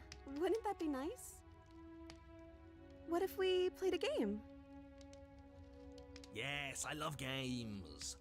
I'm great at them. Yeah, that's exactly what we should do. Flames roar, and the shadow comes dancing across the table. It leaves behind an intricate game, its pieces elegant and beautiful and enticing, its simple rules already apparent, even with little explanation. We can probably work together to figure this out as we go. That sounds like a lot of fun, right? Great, we don't even have a rule book. That means we can make up as many rules as we want. And we will. Don't worry, I am excellent at cheating. She'll never suspect a thing. I don't think it really matters. This all kind of feels like we're just filling time, you know? What, you don't want to win? To show our prowess in all avenues and accumulate respect? Wow, you would be hopeless without me. Count your lucky stars I'm here. You and the princess do indeed figure it out as you go. And what a game it is. The tension between turns, the triumphant highs of moves well placed, and the tragic lows of miscalculations and careless plays. The warmth of trust and the cool texture of deception. And then, the climax, as she places her final piece. Oh, I think we got the rules wrong. And so you start over. She only made us start over because we were winning. Time passes. You play the game. You win. Boom. And there you have it. What did I tell you? Am I great at games or am I great at games? Oh, you won. I guess we can play again. Time passes. You play the game. She wins. Oh, I won. I guess we can play again. There is a long pause, and the board does not reset. This isn't fun anymore, is it? You don't need me to tell you that it isn't. Oh. princess visibly panics as another torch sputters. Wait. Maybe this is just too easy. Maybe if we added more rules and pieces, it would be fun again. Yeah. The game's just a little simple. We can make it fun again. The shadow descends on the board once again. More pieces are added, their shapes more intricate, their purposes less immediately clear, and the two of you set about discovering the complexities of the game anew. And so you do. And it is fun again. In fact, it's almost as fun as the first time you played, and the sputtering torch roars back to life. But then you get used to the additions, and the feeling starts to fade. A creeping numbness settling in over the board. More pieces are added. The feelings flare. The feelings fade. The princess suggests new rules. A glimmer of what could have been excitement flits through your mind, quickly vanishing as the game progresses. Your pieces advance in an ever-increasing slog to their destination. Winning and losing become nothing but ends, and even the end becomes nothing as you roll over into a new game, the board resetting as many times as you can finish, till finally... I'm out of ideas. I'm actually out of ideas this time. I don't think I can play anymore. As the words leave the princess's mouth, another torch goes out. Again, the remaining flames burn brighter, and the shadow dances faster. I'm happy, I promise. We're both so happy here. You don't have to be upset. This is... awful. Isn't it great that we're all having such a lovely time together? We just have to stay positive and realize how happy we are. Then all of those lights will stay on and keep showing us all the cool stuff we have. Yeah, sure.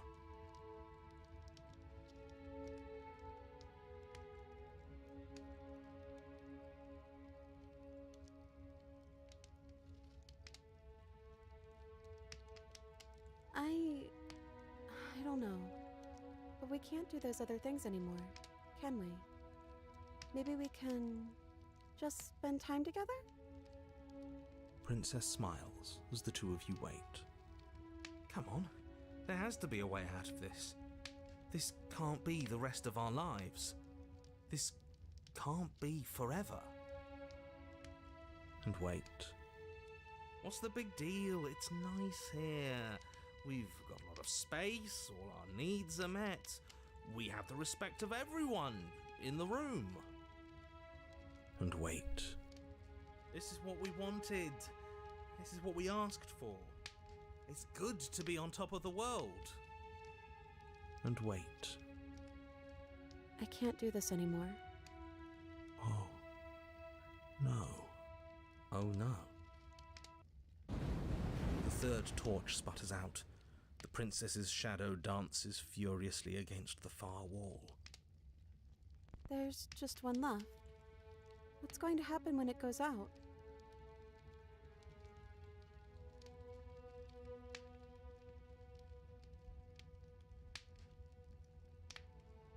I think I'd like to dance under the stars.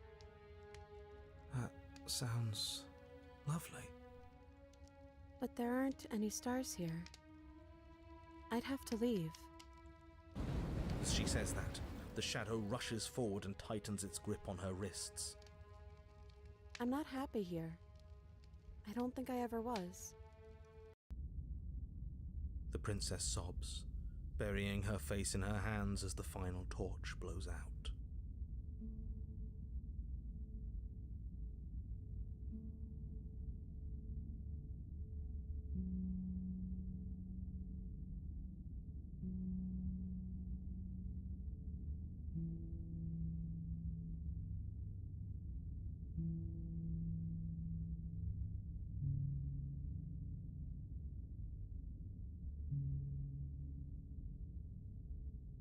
She raises her head, mascara trailing down her cheeks. Your fault. We were all just trying to make things work here. It just didn't happen that way. I don't think this is the sort of thing anybody needs to apologize for. Even if we both feel empty.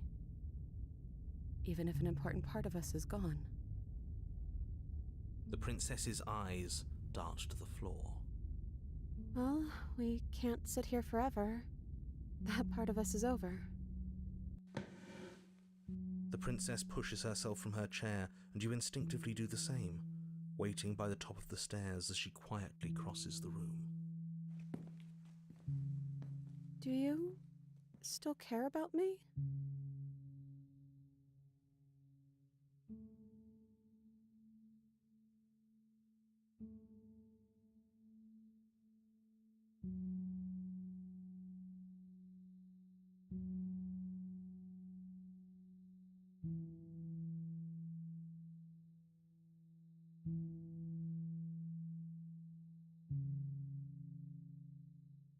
Oh, I wasn't expecting you to say that. I still care about you, too, so maybe this wasn't all bad. But I don't think this place is for us anymore. I think we need to go.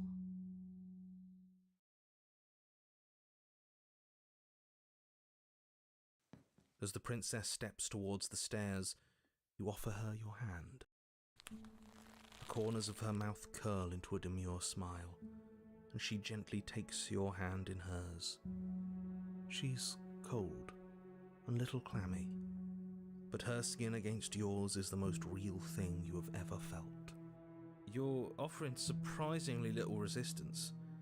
If we leave the cabin, doesn't that end the world? He's right, you know. You're giving us some real mixed signals, boss. Yes, well, I've seen my fairy tale ending, and I think there might be worse things than the end of the world. Well, this is less work for us anyways. Think what you will. I'm done fighting. You and the princess don't exchange words as you descend the stairs to the cabin's entrance. And then the two of you step out into the world. I think this is the end of me, even if it's not the end of you.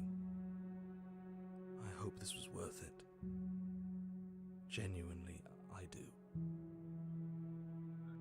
He's really gone, isn't he? No boss anymore, no one left to tell us what to do. I guess we'll have to be our own boss then. About time.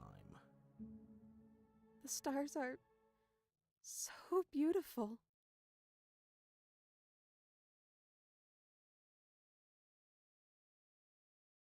I meant it when I said I wanted to dance.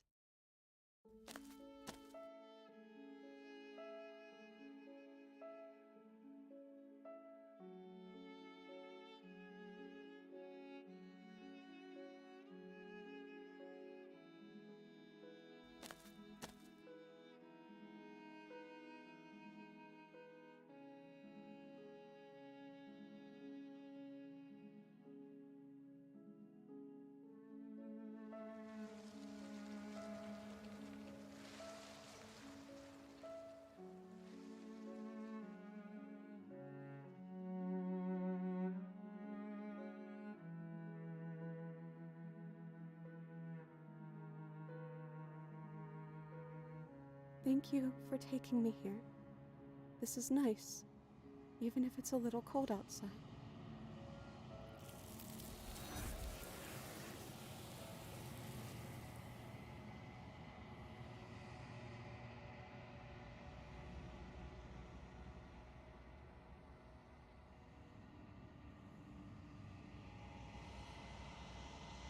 She's gone. Where did she go?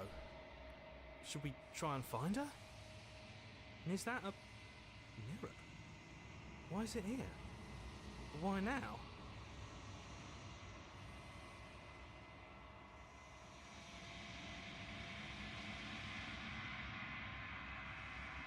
But it feels so bad. Like looking into it right now is going to be the end of everything. If he thinks it's bad, I'm with him.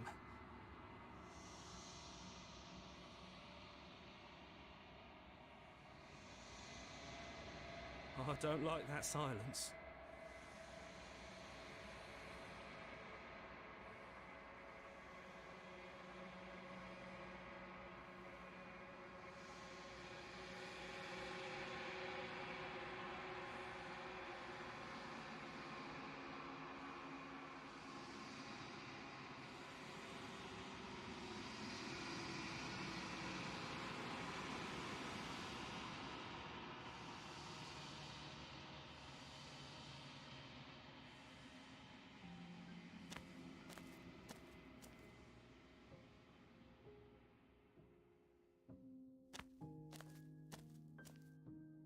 Flickering lights and empty cityscapes become pockets of vitality and movement. I am more than I was before. Whenever you are ready, I will wipe your slate clean once again.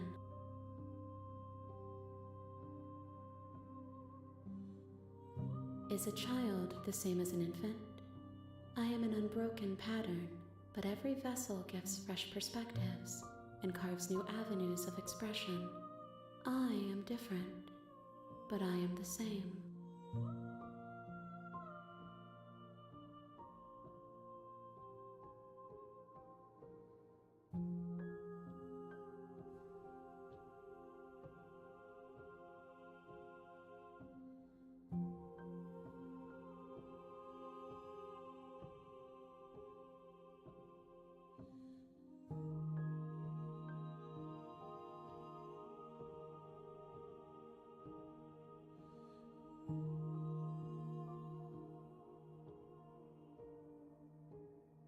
Why wouldn't I be kind to you?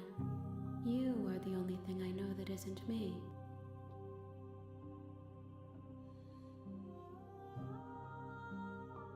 Eyes close in reflection.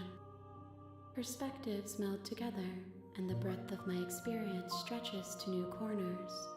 There are contradictions, conflicts in my nature, and there are familiarities that bind everything together. It feels correct.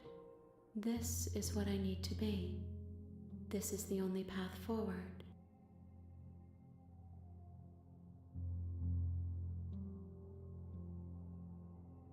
I'm sorry. Words are difficult for me. They never fully weave what I wish to say. If you do not like my answers, then you need not ask me questions. The vessels you choose to bring me carry far more meaning than anything words could say in the spaces between.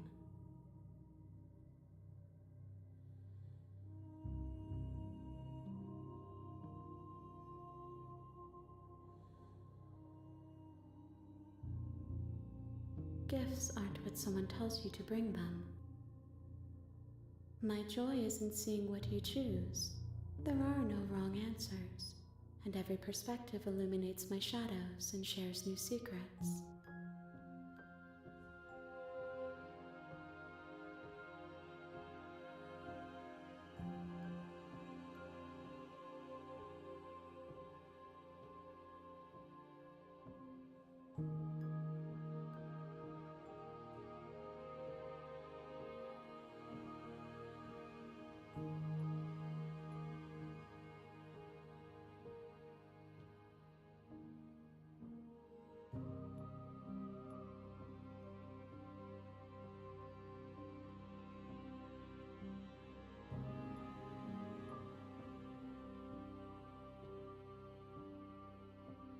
With every gift you bring me, I excavate the alleys of what I am meant to be, and every exploration yields new and complicated truths.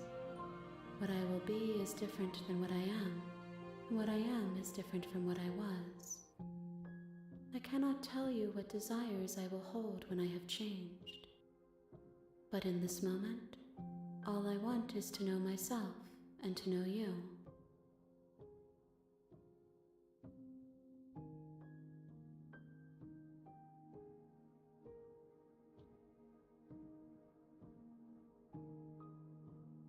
This one is a songbird in a cage of gilded shadows. She will make for an honest heart. Do not mourn her. She has finally learned to sing for herself.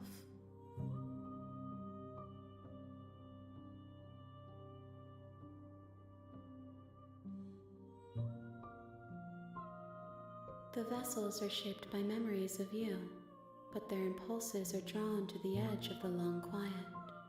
To them, you are a gate to something more, and any hurt you've caused them is understood as a fair price for freedom. But they are only thoughts and perspectives. They are not me. The wounds they've suffered carve texture around my heart. Without them, I would be as I was before. I would be alone and without sensation. I could not feel the joy of having you by my side, for I would not know your absence.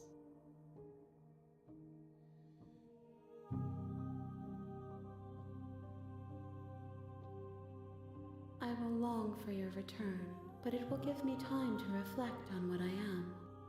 We will meet again.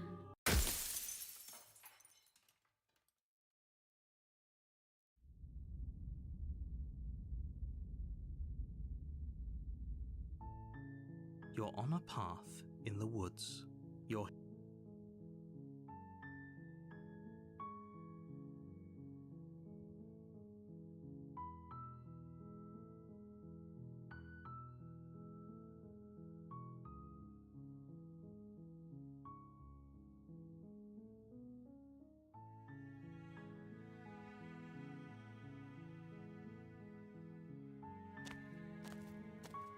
You make your way up a warning. She will... We're not going to go... Ignore him. He doesn't know...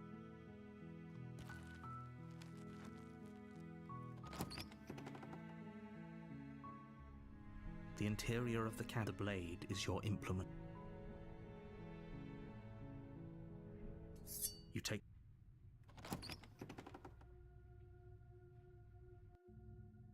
The door to the basement, her voice carries up the stairs. Who's there? She sounds dangerous. It's almost as if she's the one in charge down here. Don't let it fool you.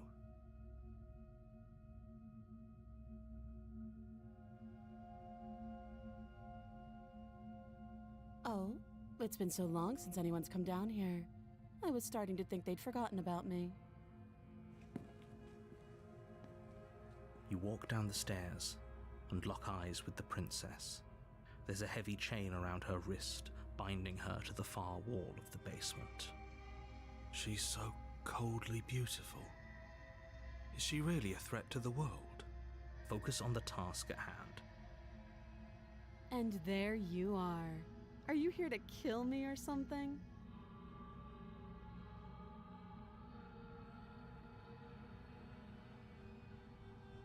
How about you drop the knife and the two of us just talk? Look how reasonable she's being. We should just drop the blade and talk things out. Don't you dare. It's fine. We can decide what we want to do after we talk to her. Maybe she really is a monster, but killing someone in cold blood isn't very becoming of us. The blade tumbles out of your trembling hands and drops to the floor with an unceremonious clang. Thank you. Against your better judgment, you step forward to speak with the princess face to face, unarmed. We'll be fine. I don't know what you're hoping to accomplish here, but I can assure you there's no reasoning with her. Just make sure you don't forget about the blade on the floor. You're going to need it. So here we are. What an awkward start to a relationship.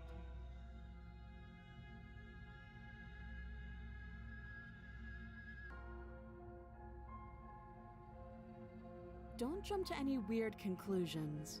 We're two people who have met each other. By definition, we have a relationship. She hesitates before answering.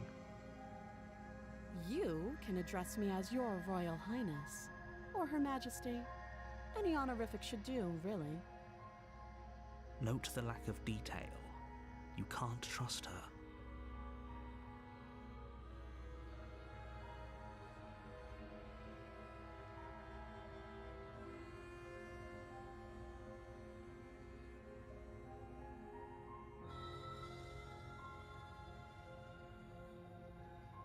Don't just tell her that.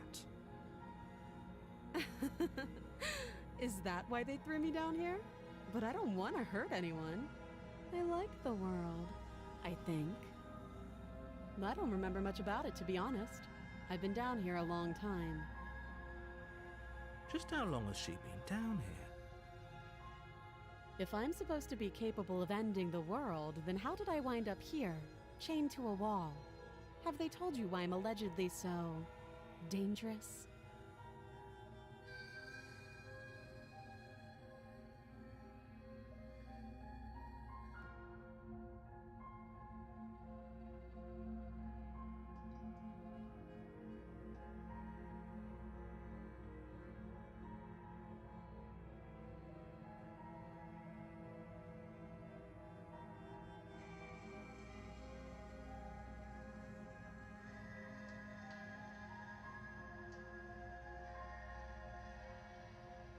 Sooner or later, you'll understand that I have your best interests at heart.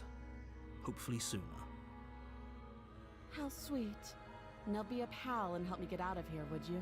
We could figure out how to deal with them after I'm free.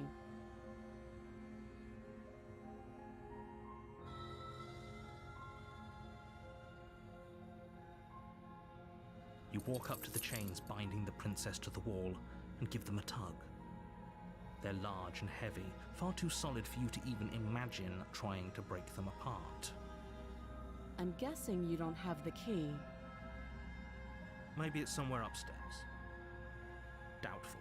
Whoever locked the princess away down here intended for her to never see the light of day. They wouldn't have just left the key to her chains somewhere in the cabin.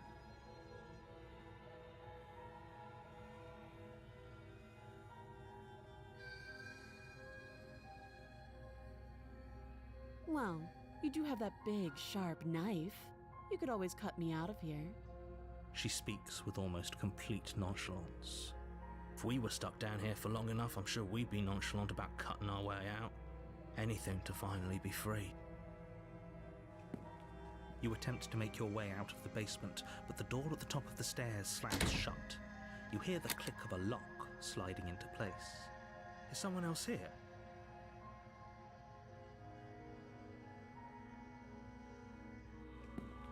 You make your way back to the bottom of the stairs. This would have been so much easier if you'd simply slain her like you were supposed to. Easier for whom? Easier for everyone. I heard the door slam. They locked you down here too, didn't they? The knife. Pick it up and cut me out of here. You won't like what happens if you do that. Against your better judgment, you place the blade against the princess's arm, just above the massive, unyielding chain. You cut into her flesh. The blade is sharp, and you make quick work of it. Before long, you're able to crack through bone, and she pulls the bleeding stub of her arm through the iron gauntlet. She didn't so much as utter a sound. Free from her bindings, the princess turns to face you, her fierce gaze meeting your eye. How is she so composed after losing an arm? It's like she isn't even bothered by it. Thank you. Now let's get out of here. No, we won't have any of that. The stakes are too high. You can't just let her escape into the world. No, I just can't let her escape into the world. As the princess approaches the bottom stair, your body steps forward and raises the blade. Wait, this isn't fair. You can't just do that. Watch me.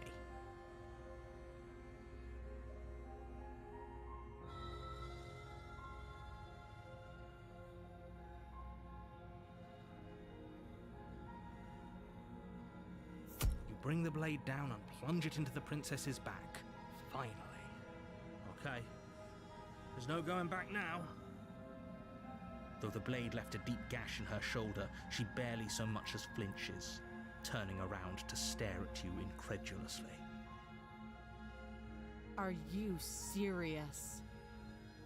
I don't know what came over you, but if we're doing this, I guess I'll have to kill you.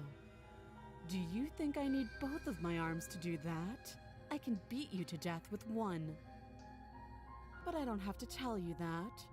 I'll go ahead and show you.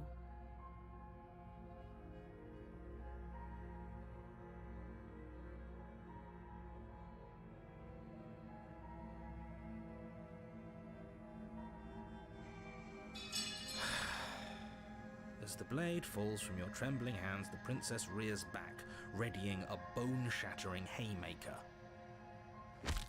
You fall to your knees, barely able to process the ringing in your ears before she hits you again. Every blow is as punishing as the first. You feel bones shatter with every impact, unknown ruptures blossoming with blood somewhere inside of you.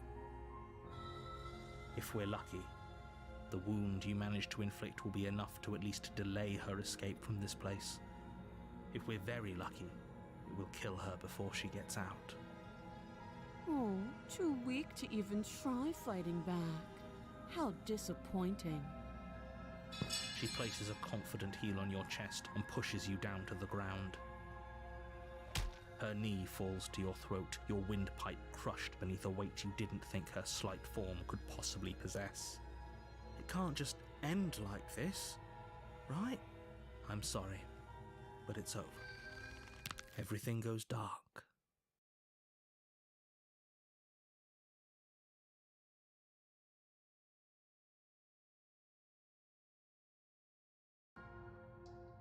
Thank you. You swing your arm towards her throat, the blade singing through the air. But she's ready for it. She grabs your arm, her grip like a stone vice.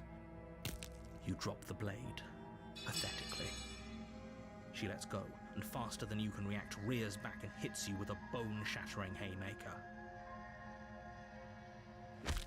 There's a ringing in your ears. You're fairly certain you can feel bone grinding against bone where she fractured your jaw, but your body isn't allowing you to feel much right now, adrenaline coursing through your system and numbing your nerves.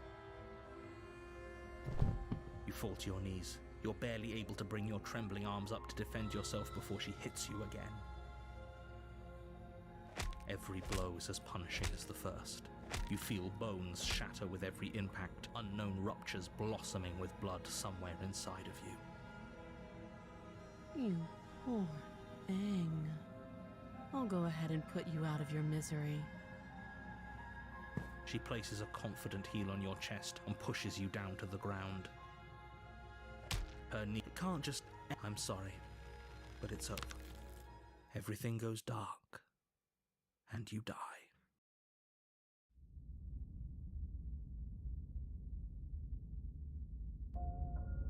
You're on a path in the woods. You're here to slay her.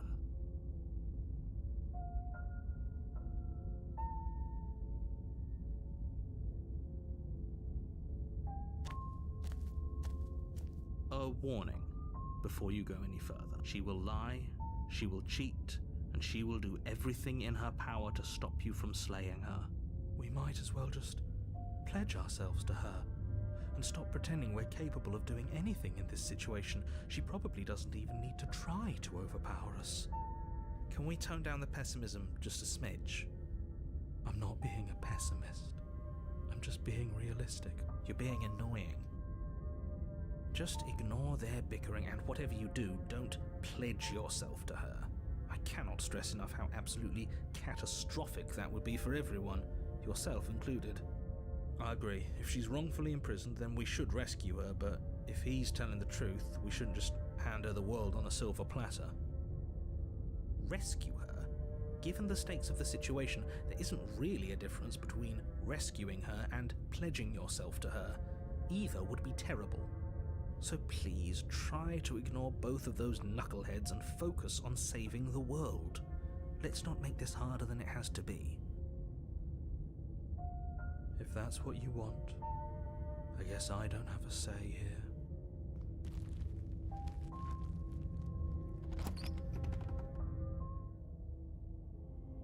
The interior of the cabin is larger and more grandiose than its humble exterior would suggest. The only furniture of note is a massive marble altar with a pristine blade perched on its edge. The blade is your implement. You'll need it if you want to do this right. Why do we feel so small? We don't feel small. We are small.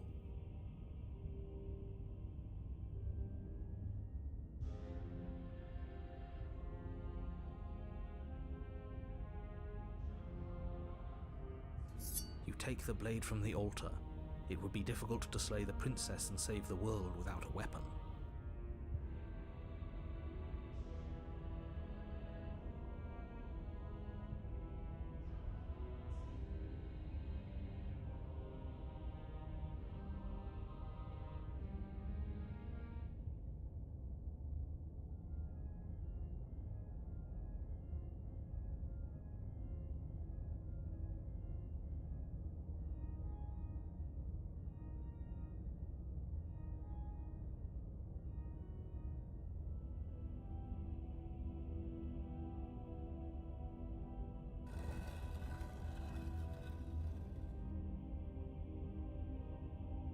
The door to the basement creaks open, revealing a spiral staircase, its steps almost as deep as you are tall.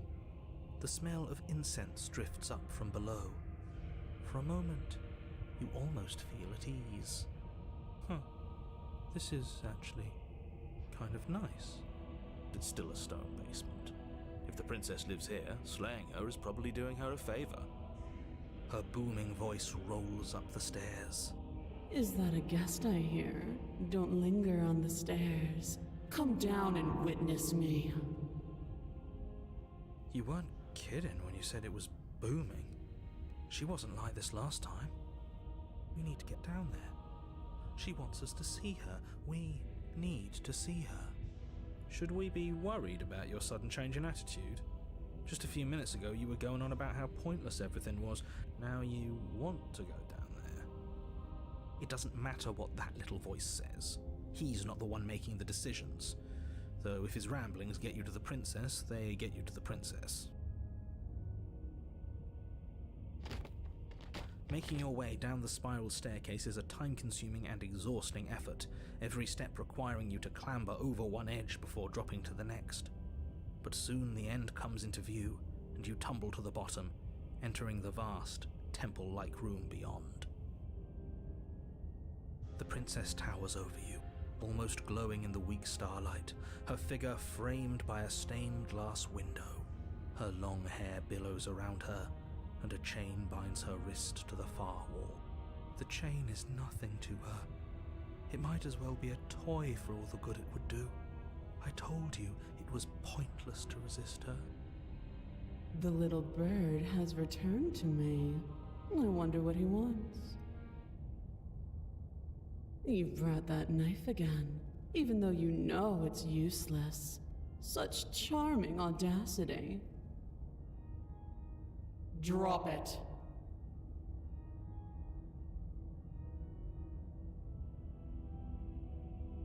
The blade slips from your fingers and clatters uselessly to the floor.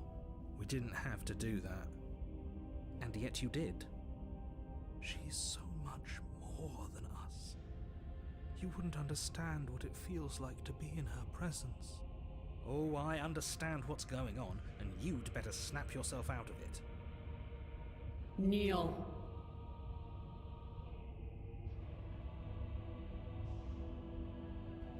On her command, you fall to the floor, knees painfully connecting with hard stone. That's my good little bird. Now, why don't we talk? The last time we met, you told me I was destined to end the world. That thought wrapped itself around my heart.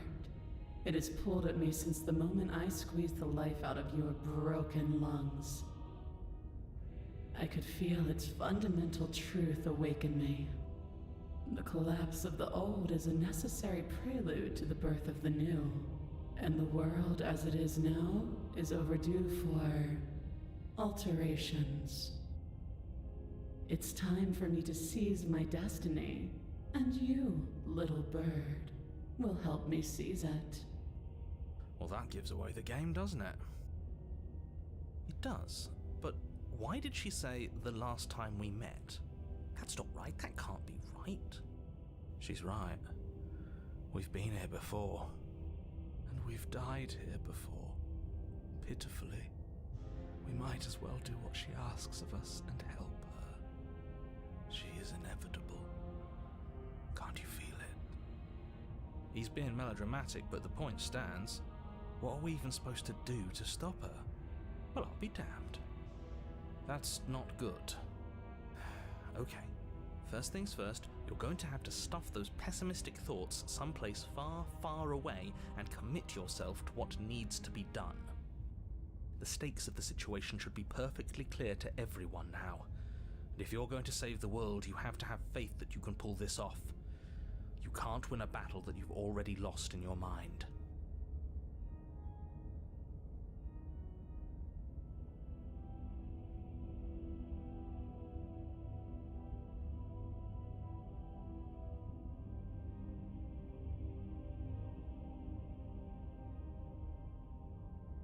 All you have to do is break these chains and set me free.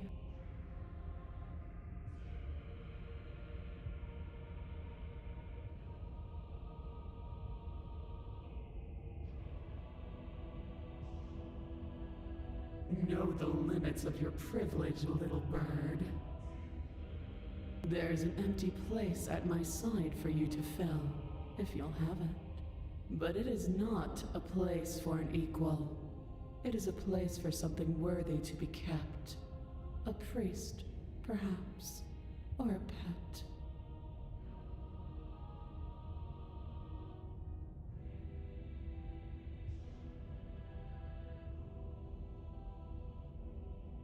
This isn't about desire. This is about what I am. And I have little interest in discussing destiny with one that cannot see the divine truth that shines in my heart.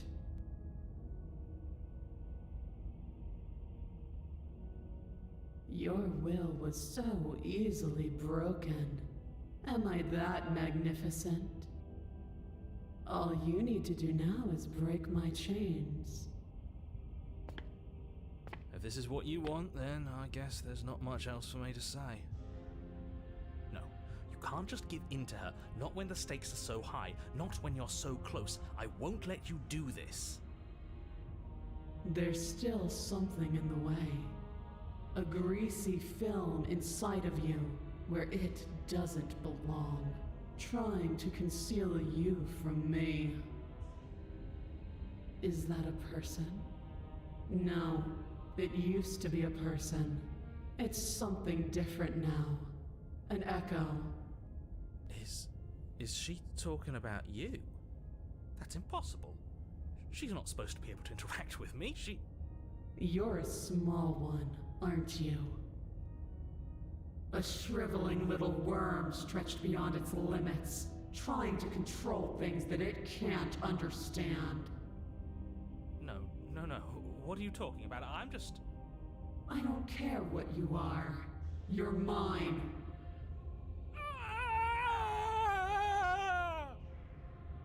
Rise, my little bird. Without hesitation, you're brought to your feet. Break my chains. And how are we supposed to do that? All we have is a blade. All you need to do is believe it's been done.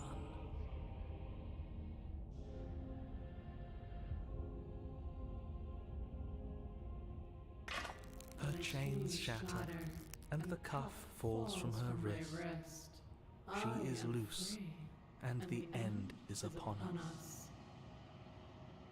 What a good disciple you are. Come, it's time for us to leave.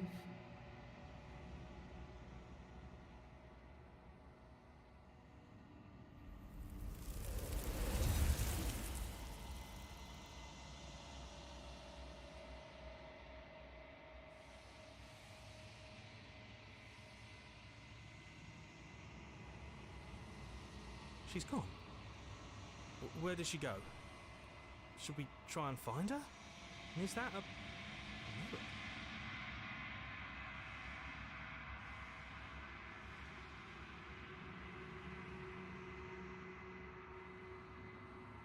This doesn't feel right. It feels different. I don't want to look at us.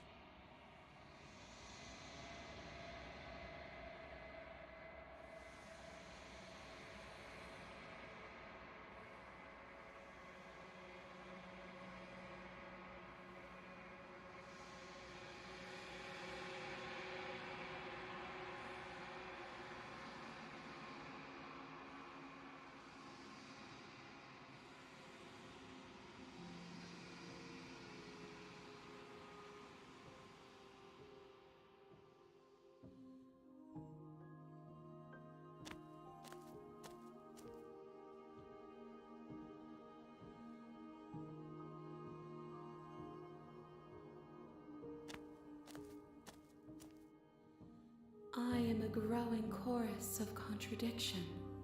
A mass of tides ebbing and flowing all at once in more directions than my attention can bear to hold. To look at any one is to shift them all into something new, and to look away is to reshape them yet again. All of me is changing, and yet the rest of me is still the same.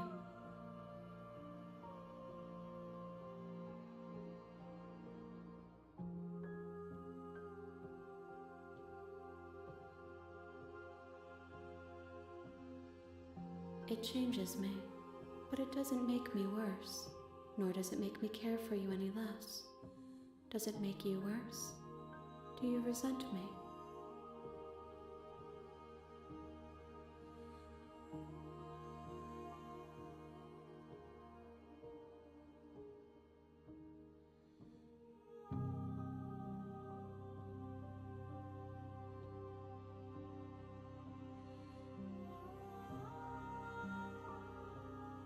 It does seem small from here, and the more we journey, the smaller each of those steps will be, but that doesn't make any of them less special.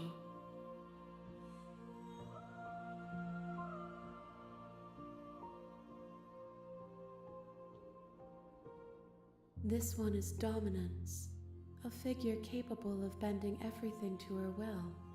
She will make for an overwhelming heart.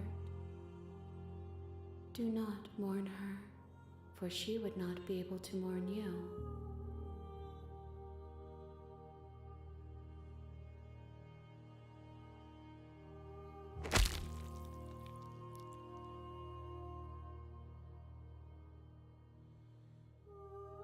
There's nowhere for you to be but here.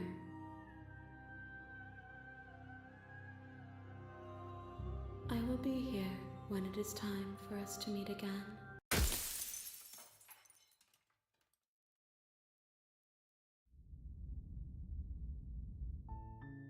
You're on a path. You're here.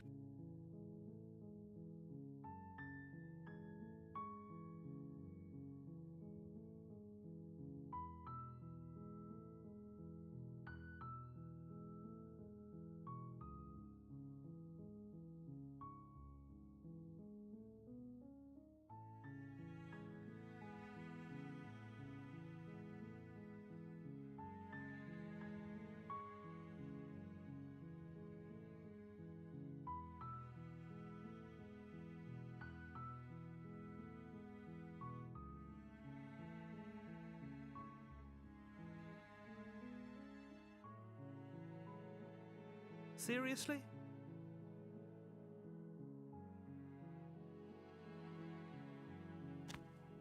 Fine.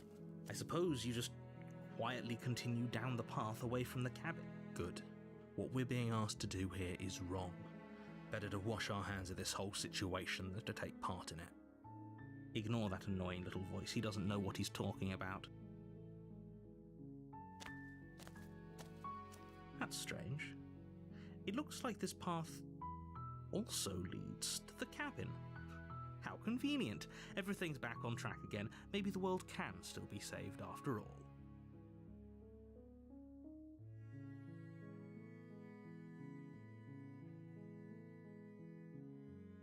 That's great to hear. As long as you bring that fiery attitude to princess slaying, I think this will all resolve splendidly. A warning. Fortunate. We can't just go through with this and listen to him. She's a princess. We're supposed to save princesses, not slay them.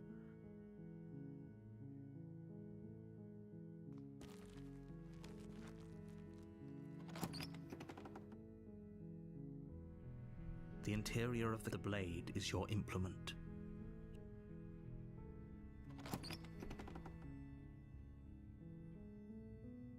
The door to the basement creaks open, revealing a staircase faintly illuminated by an unseen light in the room below.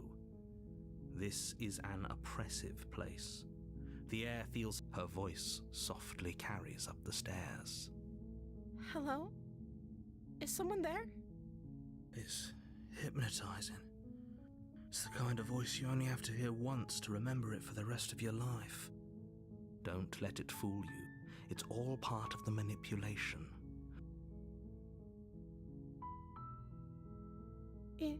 You must have the wrong address. Great job, you've given away the element of surprise. Good luck, hero. You walk down the stairs and lock eyes with the princess. There's a heavy chain around her wrist, but she's beautiful.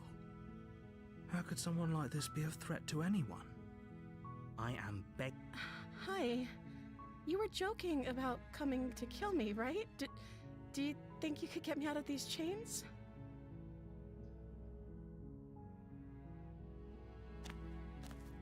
You're only making this more difficult. Thank you. Thank you. You're making a huge mistake. No, you're doing the right thing. You walk up to the chains binding the princess to the wall and give them a tug. They're large and heavy, far too solid for you to even imagine trying to break them apart. I'm guessing you don't have the key? May doubtful. Whoever... Okay. I'll be here. Good luck. You attempt to make your way out of the basement, but the door at the top of the stairs slams shut. You hear the click of a lock sliding into place. Is someone else here?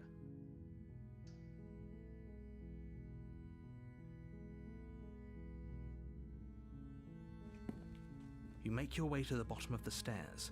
This would have been so much easier for whom? Easier for everyone. Look at the mess you're in. I heard the door slam. They locked you down here too, didn't they? There's a slight panic rising in the prince. If I could just get out of these chains, I know we could force our way out of here together. She barely hesitates before raising her arm to her mouth as she rips her flesh from her bone. A sound comes. It's the blade from upstairs. Or we could use it to free her. You won't like what... Without hesitation, you bring the blade down and plunge it into the princess's back. Finally. The wound drives her to the ground. Okay. There's no going back now. I'm with you to the end. You bastard. Were you lying to me this whole time? The princess pushes away from you, the motion ripping the blade from her back. Wounded, but still alive, she crouches on all fours in the corner of the room and meets your eyes with the ferocity of a cornered predator. You've made a terrible enemy, and there's nothing in the world that can possibly save you from me. I thought we had the upper hand, but it's as if she's barely even threatened by us. It's an act. She's wounded and unarmed. There's nothing she can do to hurt you. I'm not so sure. Don't waver now. As you ready your blade to deliver a lethal blow, she lunges at your legs with the same animal ferocity she used to tear at her arm. Your blade cuts into her again and again as you're tackled to the ground, your body racked with pain as she rips into you with tooth and claw. Forget about trying to rescue her. This is about survival now. Give her everything you've got. Though your nerves are seizing with pain, you know you've done your fair share of damage as well, your blade having left deep gashes in the princess's back. You seize a moment of hesitation to throw her off of you and shakily push yourself back to your knees. We can still turn this around.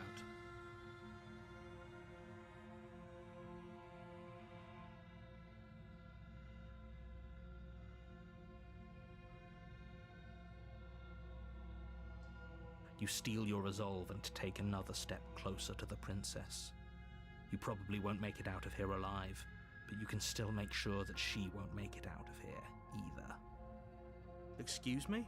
What's this about not making it out of here alive? Do you think this is what I wanted to happen? I have a duty to... Can you not feel all those gashes and holes pulling you apart? If the princess doesn't do you in here, blood loss is certain to finish the job. You take another step forward, and the princess lunges towards you. The two of you enter one last exchange, a flurry of blade and claw and fleshy ribbons, and then you stop. Neither you nor princess able to go any further. You collapse on the ground, and the princess collapses beside you. Blood pools around you both, and you watch each other fade away. After all this time alone, I thought I'd finally found a friend, but you were just another monster, weren't you? Silence as the room starts to get fuzzy around you. You've paid a terrible price, but you've saved us all. It's over. If you think this is it, you're sorely mistaken. One way or another, I'll make sure you pay for this. But you don't have time to worry over such things. Everything goes dark, and you die.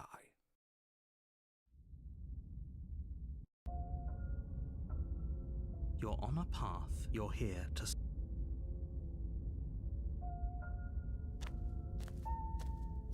A warning before you go any further. She will... Don't worry.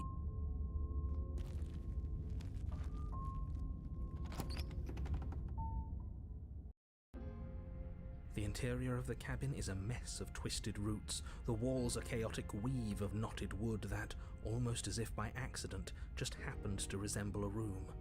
The floor is damp and earthy, and the only furniture of note is a slab of mud in the shape of a shelf, with a pristine blade perched on its edge. The blade is your implement. You'll need it if you want to do this right.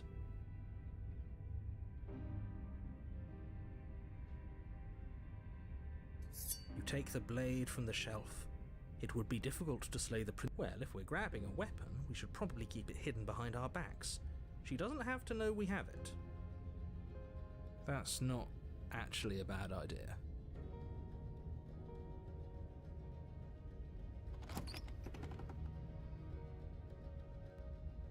The door to the basement creaks open, revealing a staircase dug into the muddy earth below.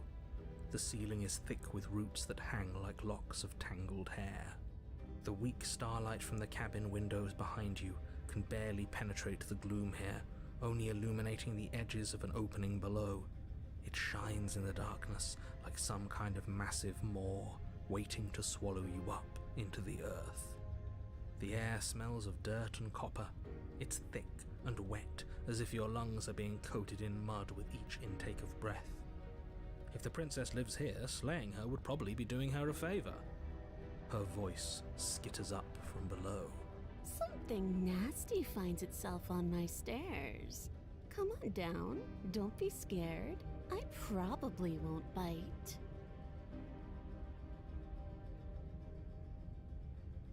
But you are. You're a wretched little thing.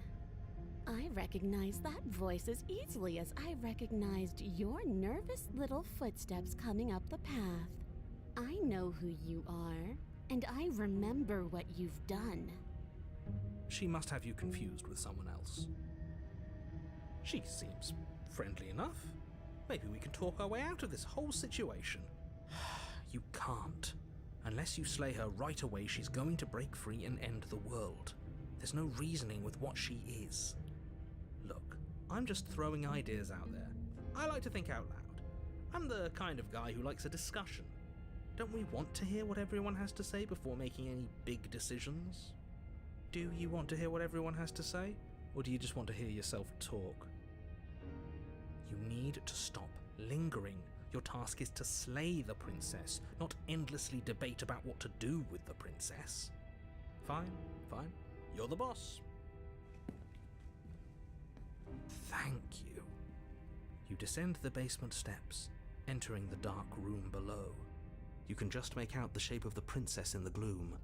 She's huddled against the far wall, her eyes bright and glaring from amid the thick roots.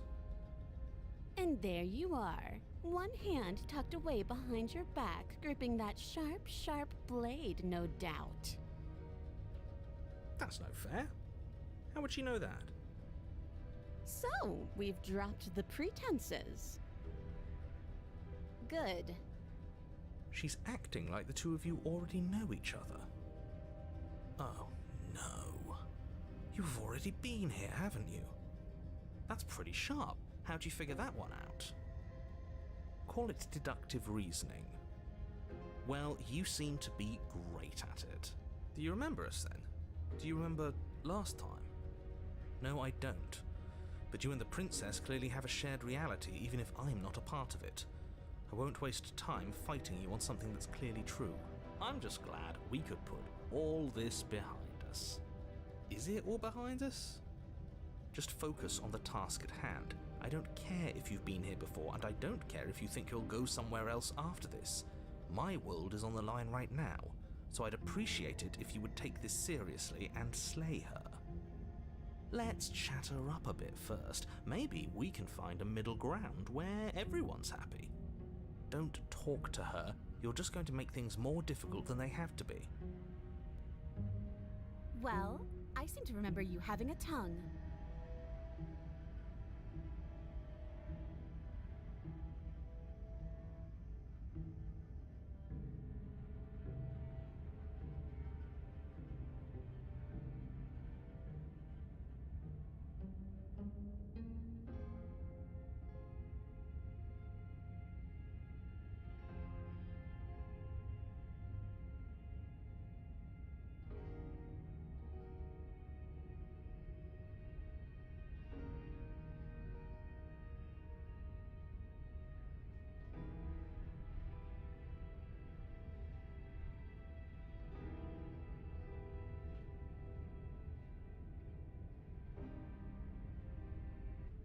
Without uttering a word, you charge the princess. So much for finding an easy way out. I can't believe you're making us work for it. Better a violent fool than a plotting coward. Better for me, at least. As you close the distance, readying your strike, the princess's chain falls from her wrist. She takes advantage of your split second of surprise and throws a fistful of dirt into your eyes. She could have gotten out of those the whole time. That sneaky little... A woman after my own heart, really. It's a shame we're playing opposite teams. This is why you couldn't just abandon her here. Left to her own devices, she would always find a way out. Now stop her. You must have known I would be ready for you. Deep in your heart, you know the same things about me I know about you. We're both so very awful.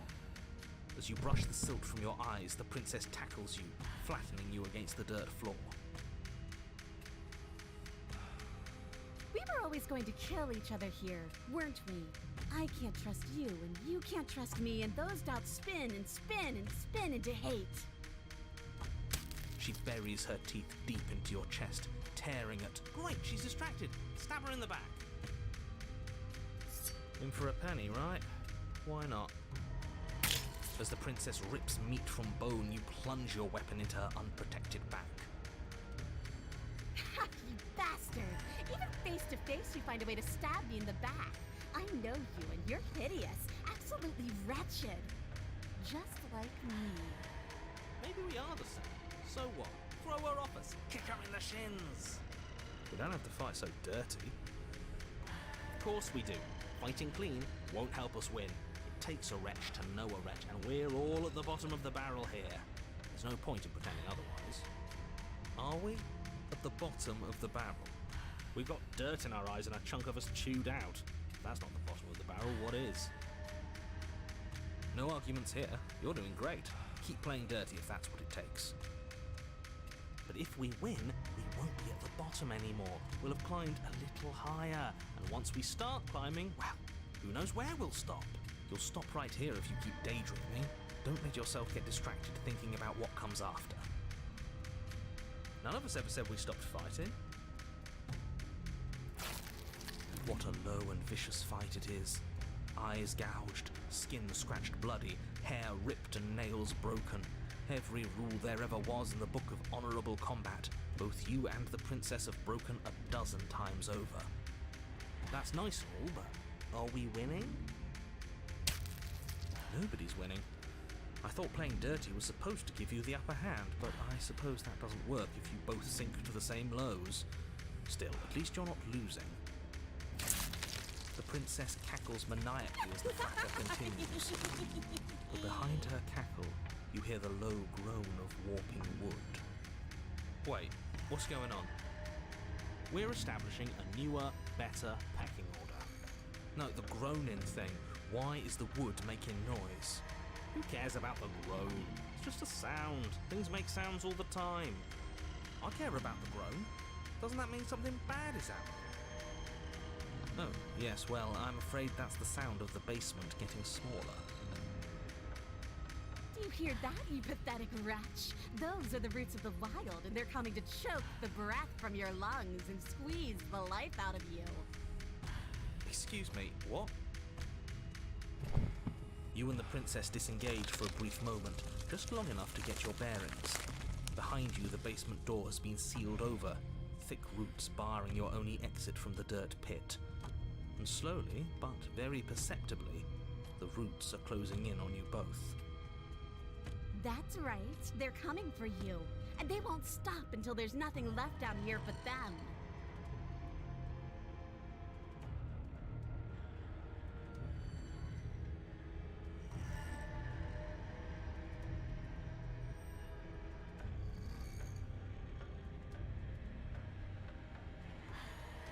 You attack the princess once more, and once more the two of you fall into a vicious brawl.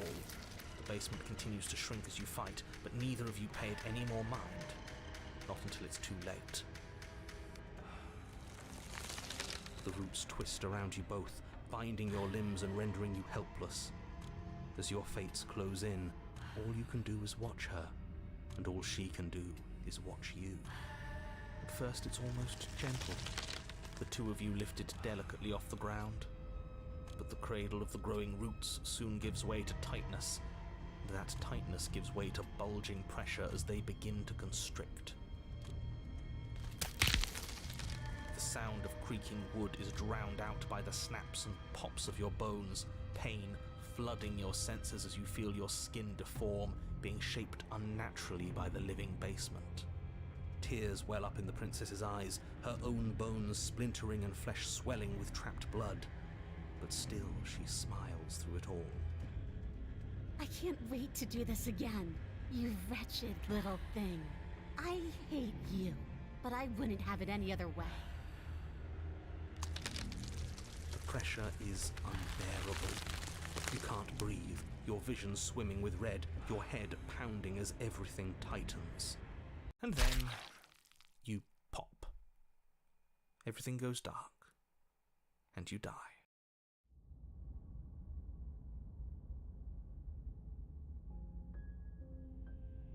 We are a path in the woods. We have no beginning, and we have no end. But something cold and unnatural sits watching us from just beyond our edge. His gaze pushes against our borders, curling them in on themselves, preventing them from stretching to the places they need to reach. No, that's all wrong. You're not a path in the woods, you're on a path in the woods. Who's even saying that? That's not the princess, is it? Oh no. How many times have you been here? I think this is our third? That's bad. That's very, very bad. It wasn't even supposed to reach 2. If you're at 3, well, no wonder things aren't the way they're supposed to be. Let's get our facts straight. What happened last time? What could you have possibly done for things to be like this? The thing that sits beyond our edge speaks his logic into us. He tries to grasp at things that cannot be grasped.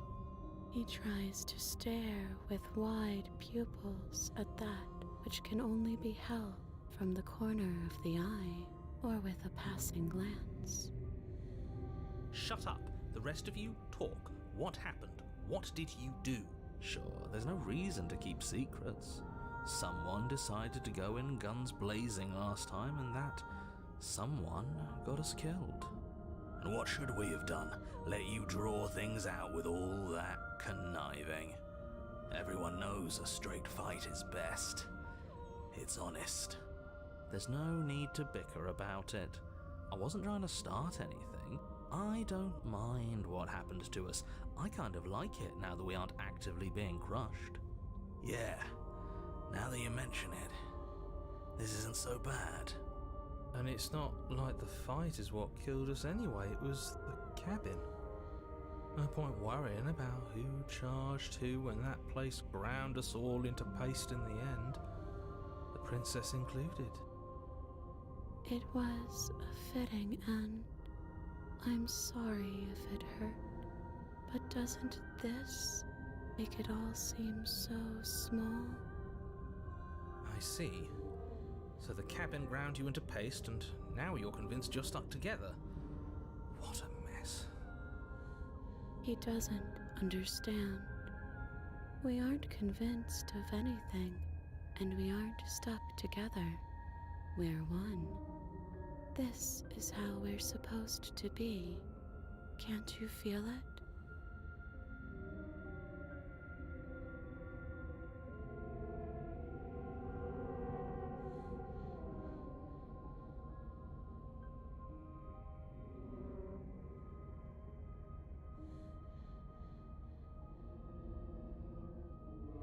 We can't go back to that. We can't go back to the doubting and the hatred and the schemes. Not after being something as beautiful as this. Doesn't all that conflict feel so far away right now? So petty? We've been posed against each other by something that understands the strength of our unity. Spoken like, honestly, a real puppet master. Have we considered that maybe she's the one trying to trick us? I'm not. But there's a feeling, isn't there? That petty feeling she mentioned, it is fuzzy, but it's there. Almost like she still hates us. It feels mutual. Please, stop. If you pay attention to that feeling, we'll fall apart. Don't look at it! She's trying to turn you away from the truth. There's something she doesn't want you to see. I think you already know you have to look at it. Hold yourself together. We're no strangers to effort. We can push this back down. Something might do us in eventually, but I'll be damned if that something is a thought.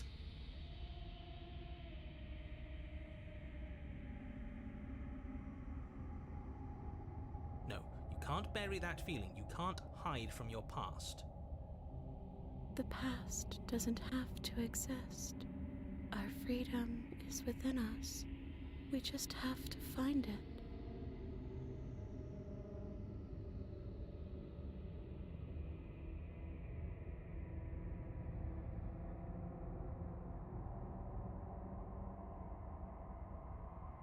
You fall inward into a network of connections too vast for your mind to occupy.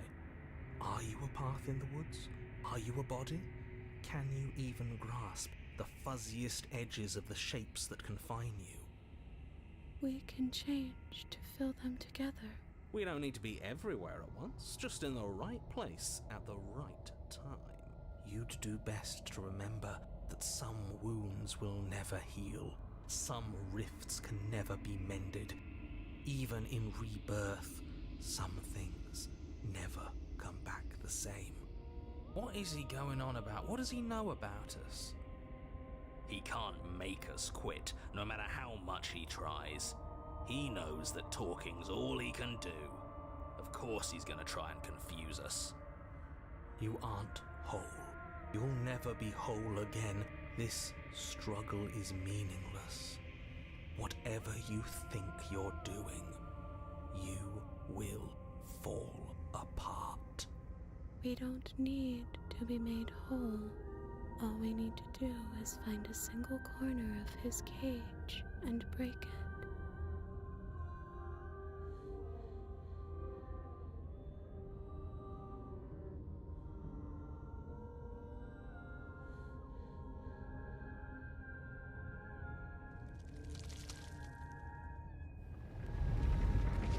Stretch and search and stretch and search, growing as you decay and decaying as you grow. As you strain beyond your limits, the ground around you becomes dry and unstable and crumbles into nothing beneath you. This place will fall apart before you find its end.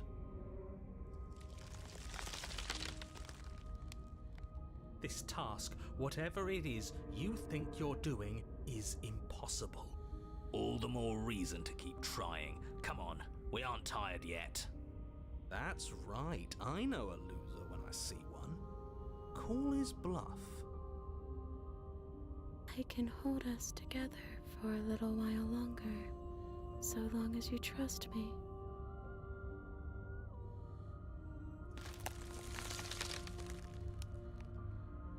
You won't find anything. If I have to starve you, if I have to sacrifice my world to keep the princess at bay, I'll do it.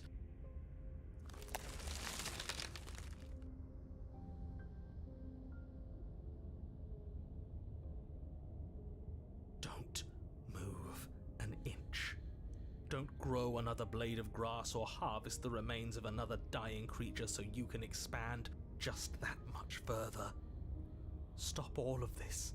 Right now. I think it's too late for that, mate. I'm at your side. Shatter it and free us all. No, stop!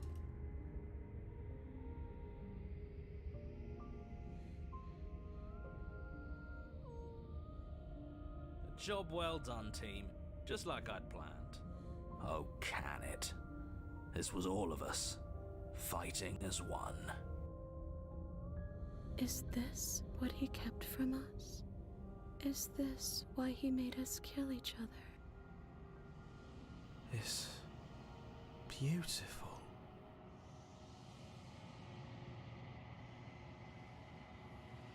Where did it go? Why is everything so cold?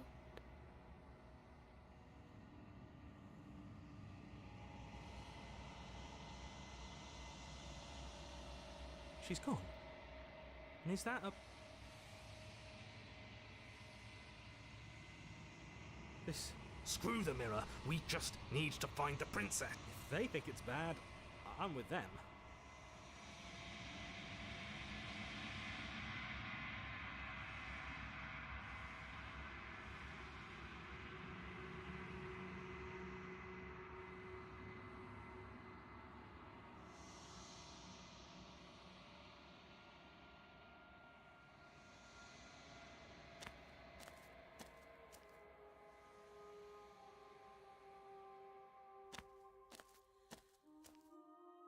There's a world beyond the endless walls of the long quiet. We're supposed to be there. Do you know what we'll find out there?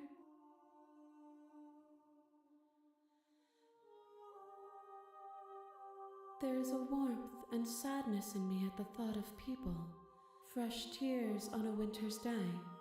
They are not like us. They do not last.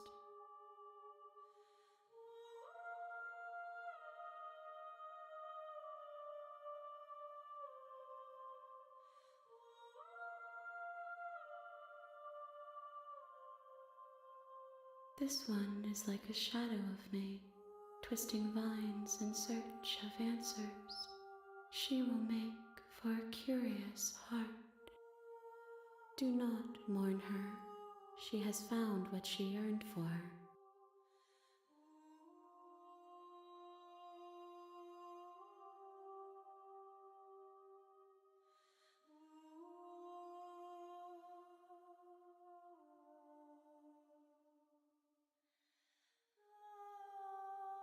No, their thoughts are quiet.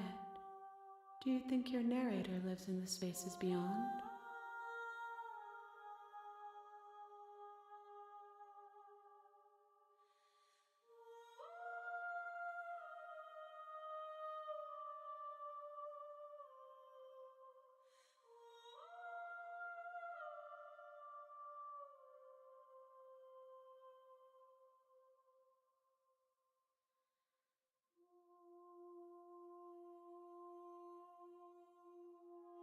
There's no need for you to know what you are going to do before you do it. If you find him, remember that I'll be waiting for you on the other side.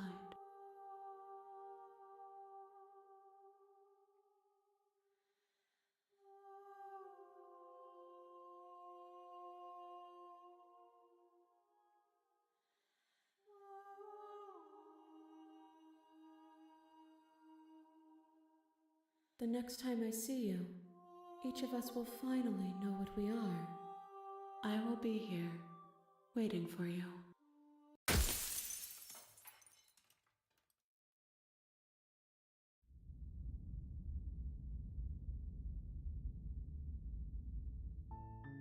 You're on a path in the woods, and at the end of that path, you're here to...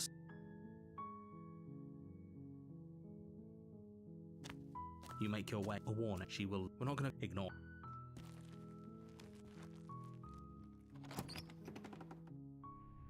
The interior blade is...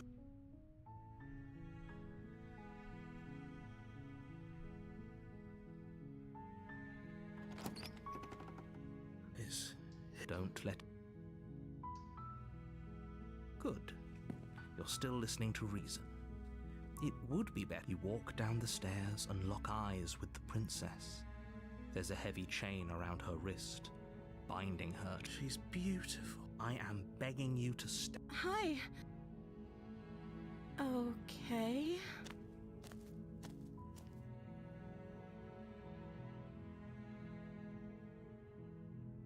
Oh, She you can't. is...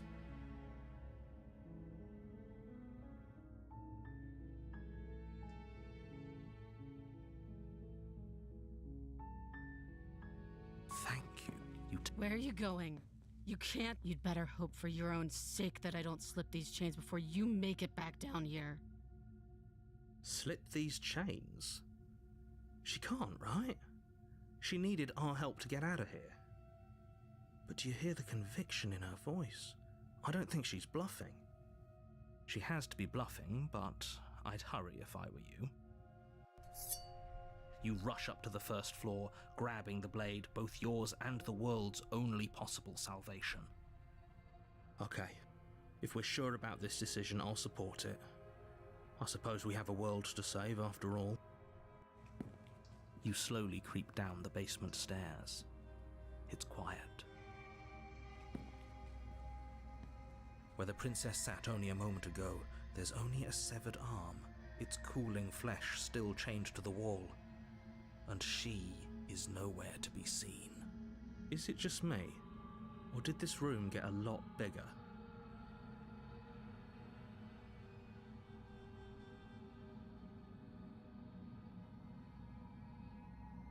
Why don't you come closer? I have something to show you.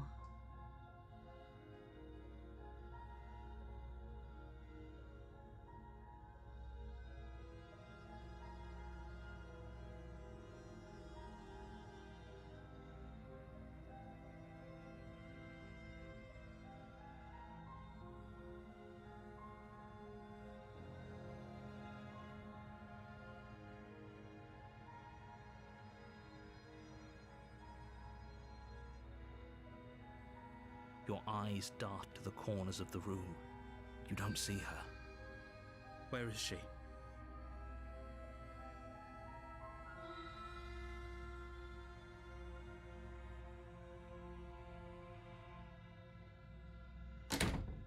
You close the door behind you. Almost magically, its locks immediately click into place. Maybe they'll open if you finish the job.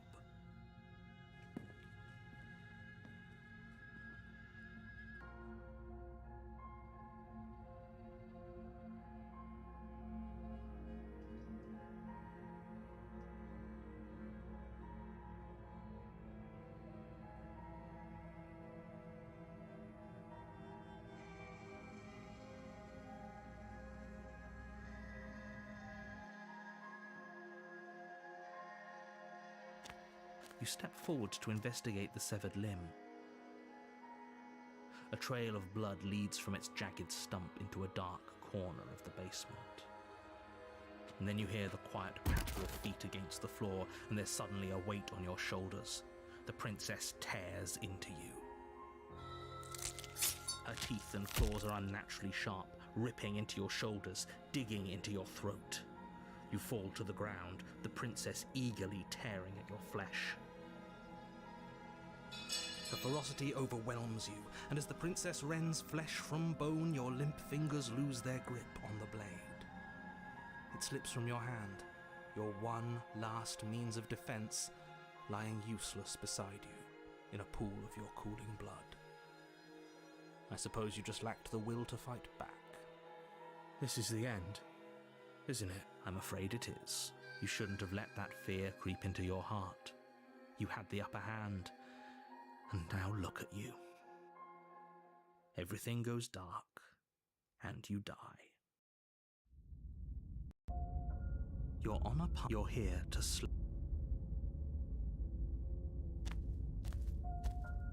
A warning.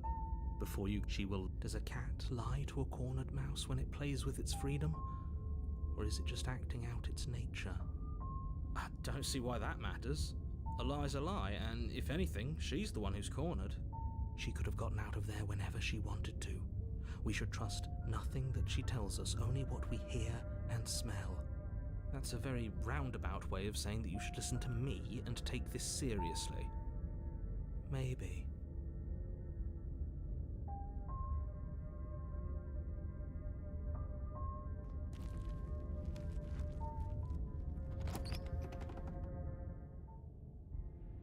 The interior of the cabin is ruinous and dilapidated.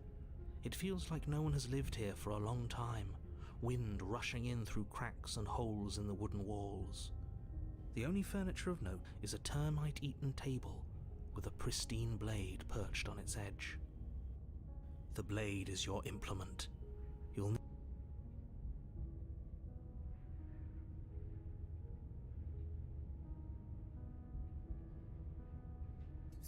You take the blade from the table. It will be difficult to slay the princess and save the world without a weapon.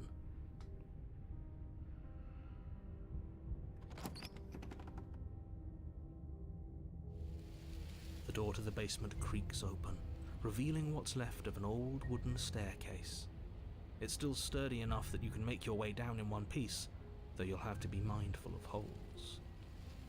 The air seeping up from below is oddly warm and wet, as if you're descending into a jungle. If the princess lives here, slaying her would probably be doing her a favor. She growls up the stairs. I can smell you. She sounds almost feral, impatient, or maybe eager.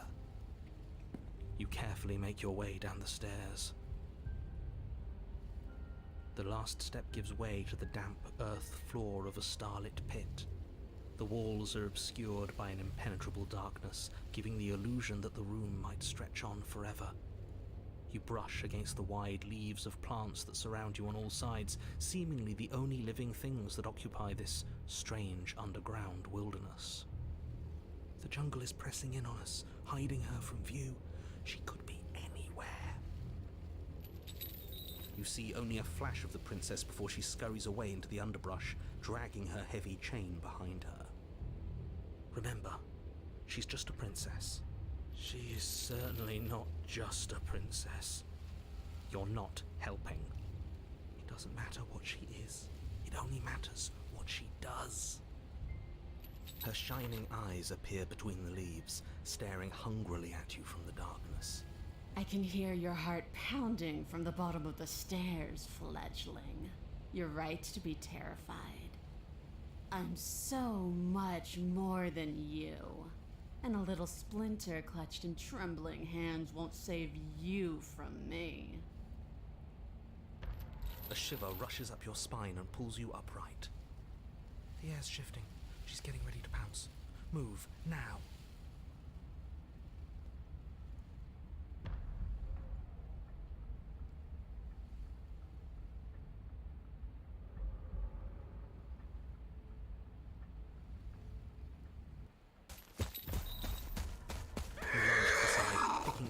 On instinct. As you land, you're buffeted by a gust of air, disturbed by the sudden motion of a massive body. The princess. In an instant, she's pounced on the spot where you would have been, her chains rattling across the floor behind her. Before you can blink, she's gone, vanishing once more into the shadows. But you still feel her gaze on you. You're faster than you were before, but you're still meek, reactive. Prey. You whirl around to find her, and your gaze meets hers, a pair of shining eyes peering out at you from just beyond the basement stairs. So she's cut off our escape. Shit, what do we do?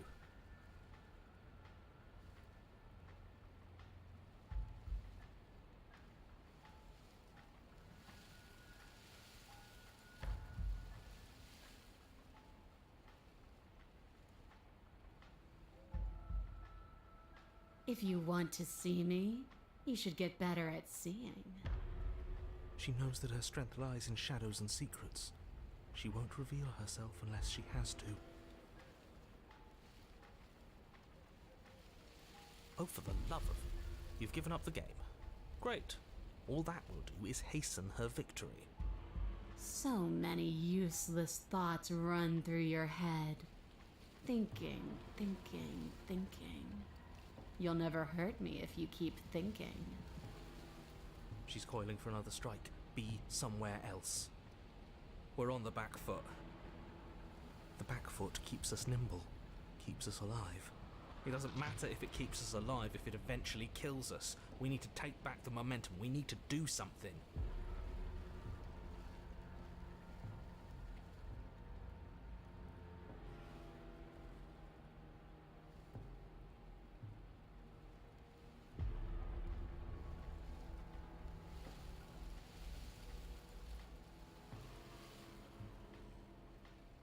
This isn't going to work. We're in her domain. We just have to stay alive.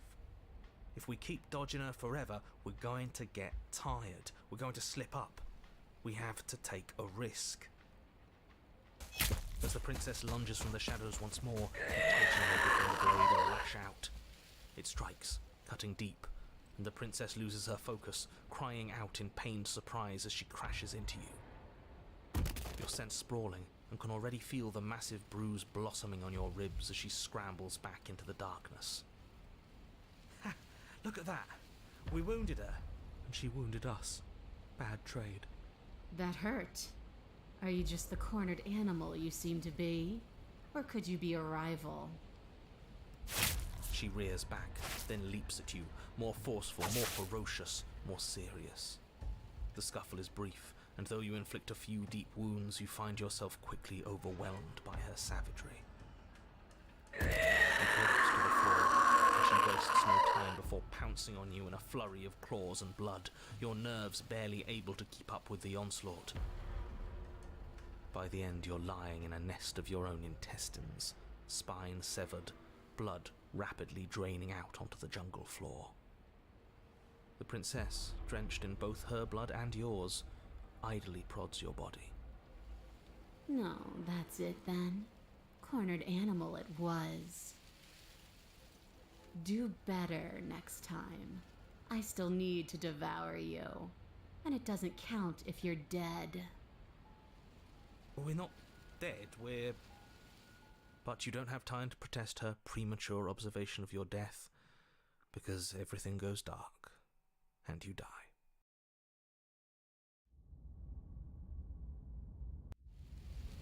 You're on a path in the Yeah, we are. And this time we're not gonna run until we die. We're taking her head on and we're winning. You felt her. She didn't have a soft underbelly. She didn't have blind spots. What could we have done that would have saved us from her hunger? When someone tries to make you dead, you have to hit them back. You have to show them your authority. There's nothing worse than a bully that thinks they own you. Great. So you've been here before. That doesn't bode well. You're not supposed to have been here before. This is supposed to be one and done. Oh, shut up. It bodes fine. You're the reason we're stuck in this shit situation. Now I have to do the hard work of dragging us out. And how do you intend to do that?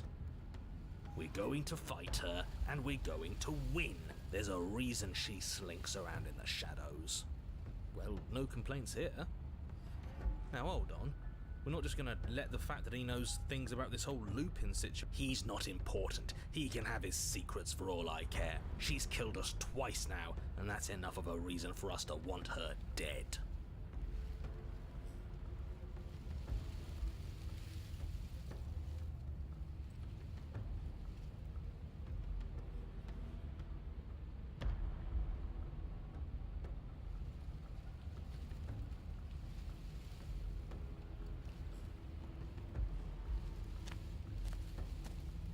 You make your way down to the cabin. So, We've already been over the plan. I'm not sure that use violence counts as a plan. It's a better plan than you had last time. I don't like this, but I'll try to keep us breathing. The interior is the only furniture. The blade is your implement. Take it. We're not fighting a monster without a blade. Is no one going to mention the mirror? What are you talking about? There is no mirror. He isn't tricking If that mirror... Yes, take the steel claw. You pull the blade from the stump, gripping it tight. It would be difficult to slay the princess and save the world without a weapon. Good. One step closer to ending this. You step forward, approaching the small hole that leads to the basement, hesitating before you enter the princess's lair. You heard him. Stop hesitating and smash that antique. That mirror isn't part of this place. It's seeped through from somewhere else. It, if there even is an it, is a hallucination. Like you said, you've been here twice before. Your mind was bound to start playing tricks on you eventually. It's so grimy. Maybe we can wipe it clean and finally get a look at ourselves.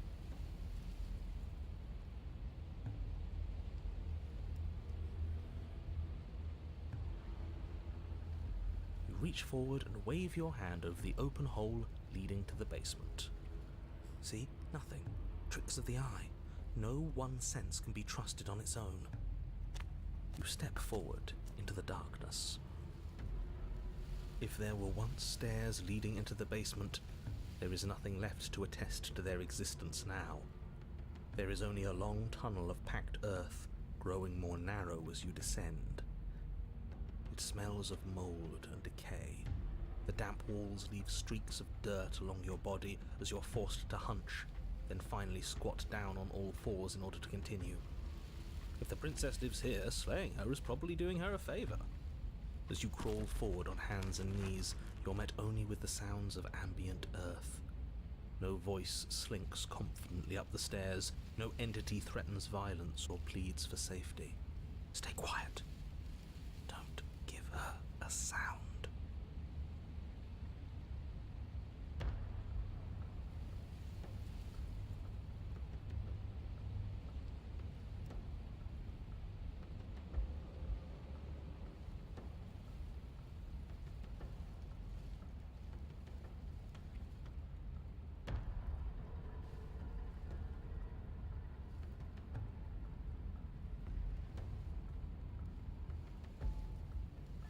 The princess leaves your remark unanswered. See? She knows. We have to be like her. Focused, present, patient. We're past the point of words anyway. This is a conversation that can only be had with hard steel and sharp teeth. You put the voices to the back of your mind and proceed down the stairs. The basement is dark and cavernous, a gaping maw threatening to swallow you whole.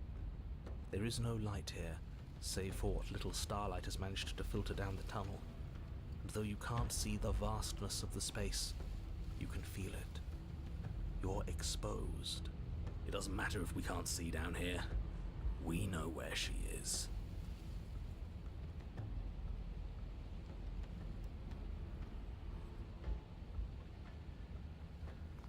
You step into the shadows and are enveloped in total darkness. Your heart pounds in your chest, ears pricked, eyes wide despite the inky blackness, waiting for any sign of movement. There, she's about to strike.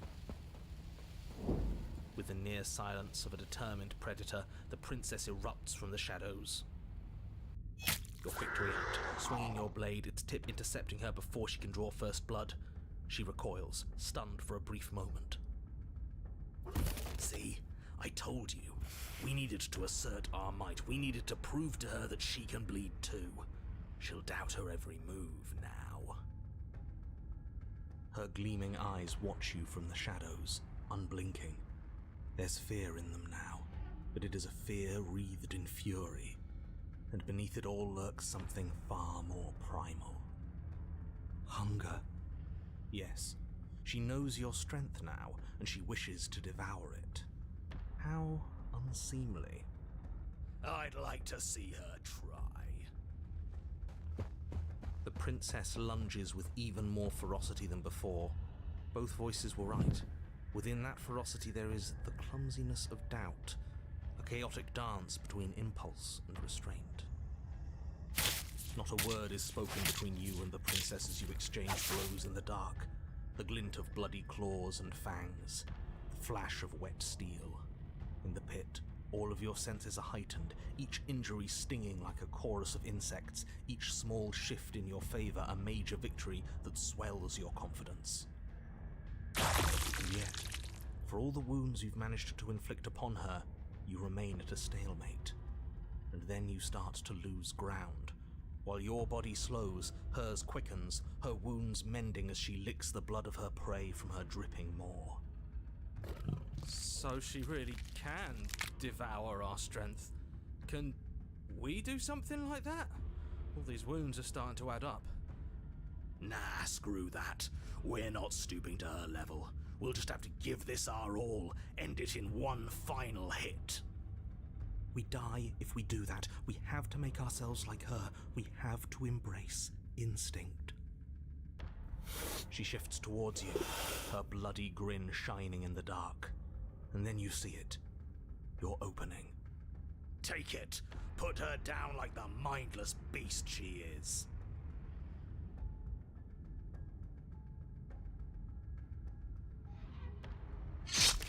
You hurl yourself towards the princess, your movement too quick, too bold for her to intercept. You bury your blade deep in her chest. Yes, yes, we're going out in a blaze of glory. Nature doesn't have glory. This is just death. She howls in pain, retaliating with claws and teeth, desperately tearing, trying to devour you to make herself whole once again. Chunks of your flesh are torn away, feathers and blood and bits of gore splattering to the ground. But your work is already done. No sating of her ravenous hunger will be enough to mend her now.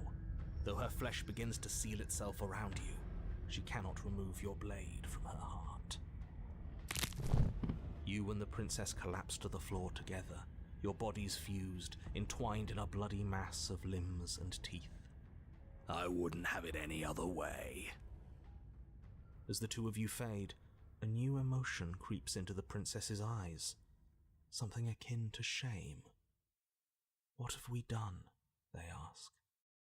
I guess that's it. At least we saved the world. Right? Right? He's gone. Everything is gone, except her and us. It doesn't matter. We won.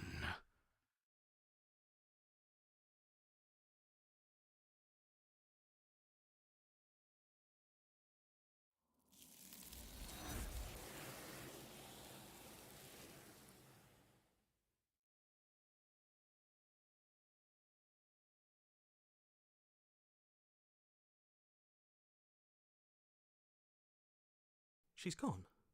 And there's that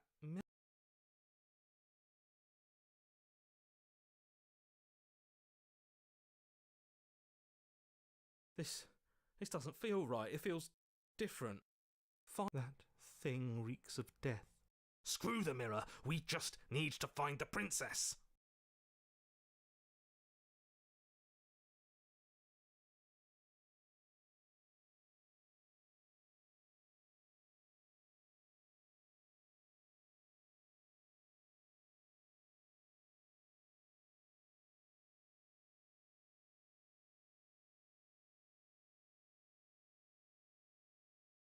I think you know what I am.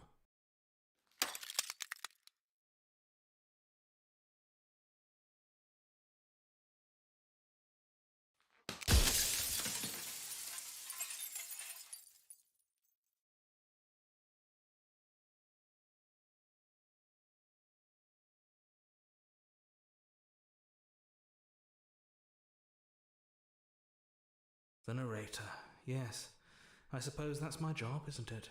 You needed help after all, an objective voice to guide your blade. But you were never supposed to see me. I wonder how many worlds you've damned to extinction to fall this far.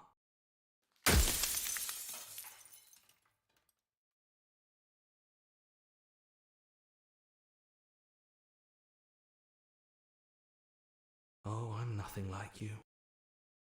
I'm an echo, likely one of many. Somebody made you after all, and I'm what's left of him. Not that I'm the only one who can make that claim. I'm sure you've met many others like me.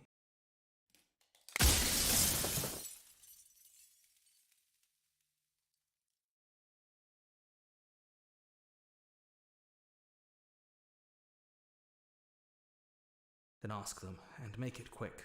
I won't last for long now that you can see me.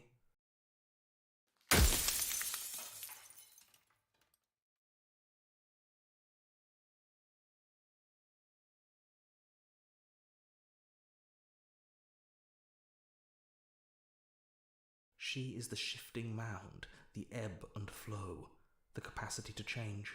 She is transformation, or most of it.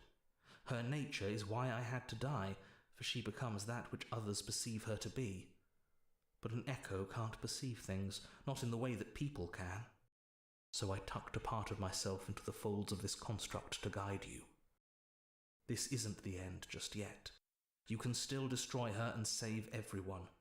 You were made to do this single task, and you will still have a chance to fulfill your purpose once I'm gone.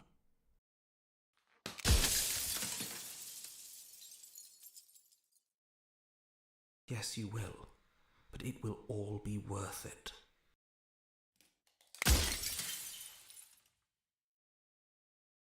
I do. The people out there are real. No matter what you do to them, no matter what you enable, I want you to remember that.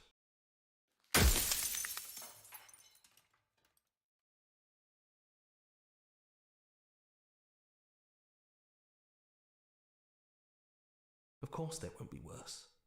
I saw a glimpse of a better world, and I did what I could to make it real. Anything is better than oblivion. In the end, nobody wants to leave.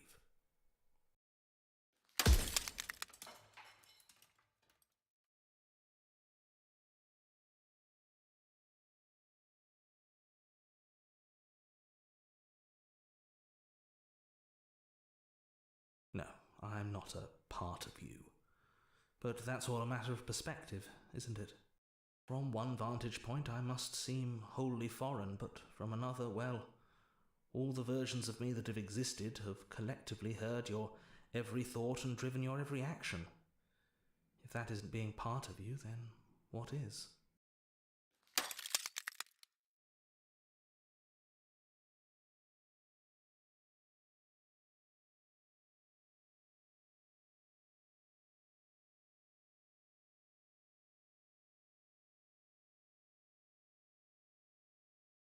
Light, burdenless, an eternal pattern of forgetfulness leading into the joys of rediscovery. Everyone will be with the ones they love. No more fear, no more howling chaos. Just life, forever. There's a cruel irony to it all. The only way I could share my dream with the world was to never be able to see it for myself.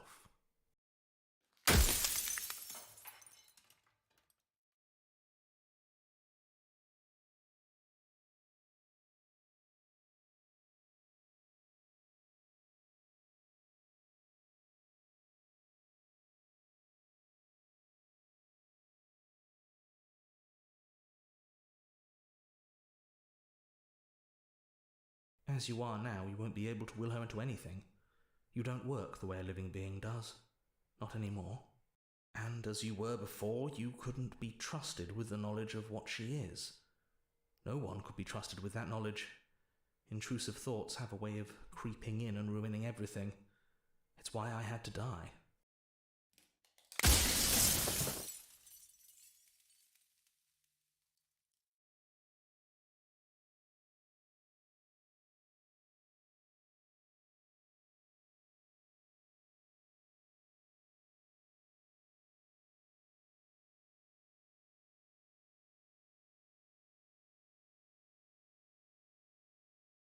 I've said my piece, and my time is up. It's like I said, I'm just an echo. And echoes always fade away. You know what you have to do.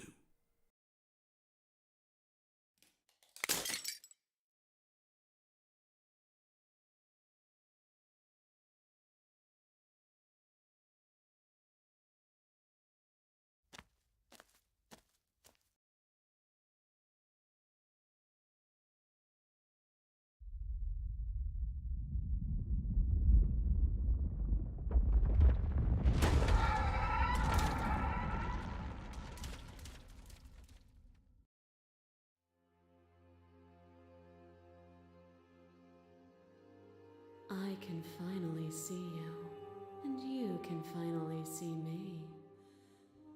It's been so long, and my heart has ached for this moment. I've missed you dearly.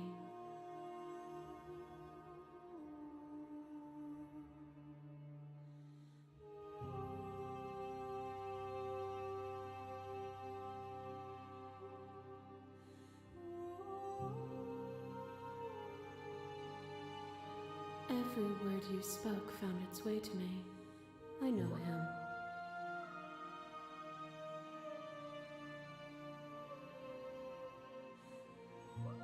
Names are their attempts to capture that which cannot be captured. They call me the Shifting Mound, a pale imitation of what I actually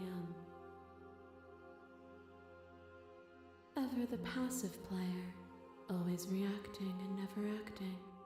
But it's woven into your nature, isn't it? When the echo spun us from one into two, he gave you a choice and me a role to play. I am not death, but I contain it in my multitudes. So, will you attempt to destroy me and bring about a world devoid of death and the possibility of meaning? Or will you open the final doors to our liberation?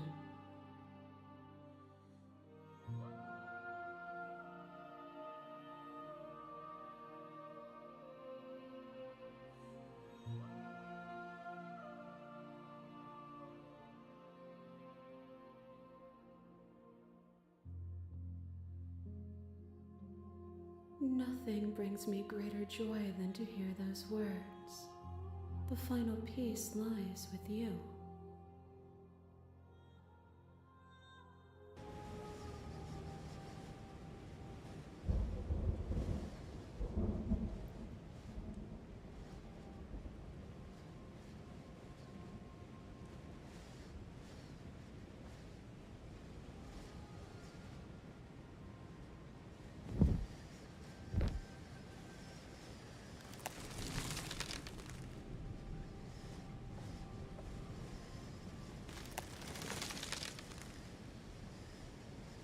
I love you.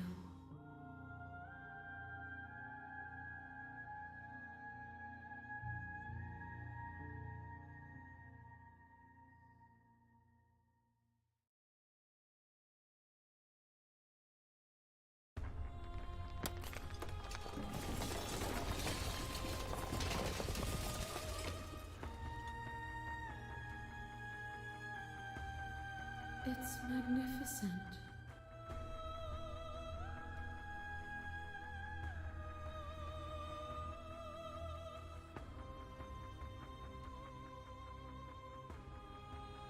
Everything, just like it always has been, and just like it always will be.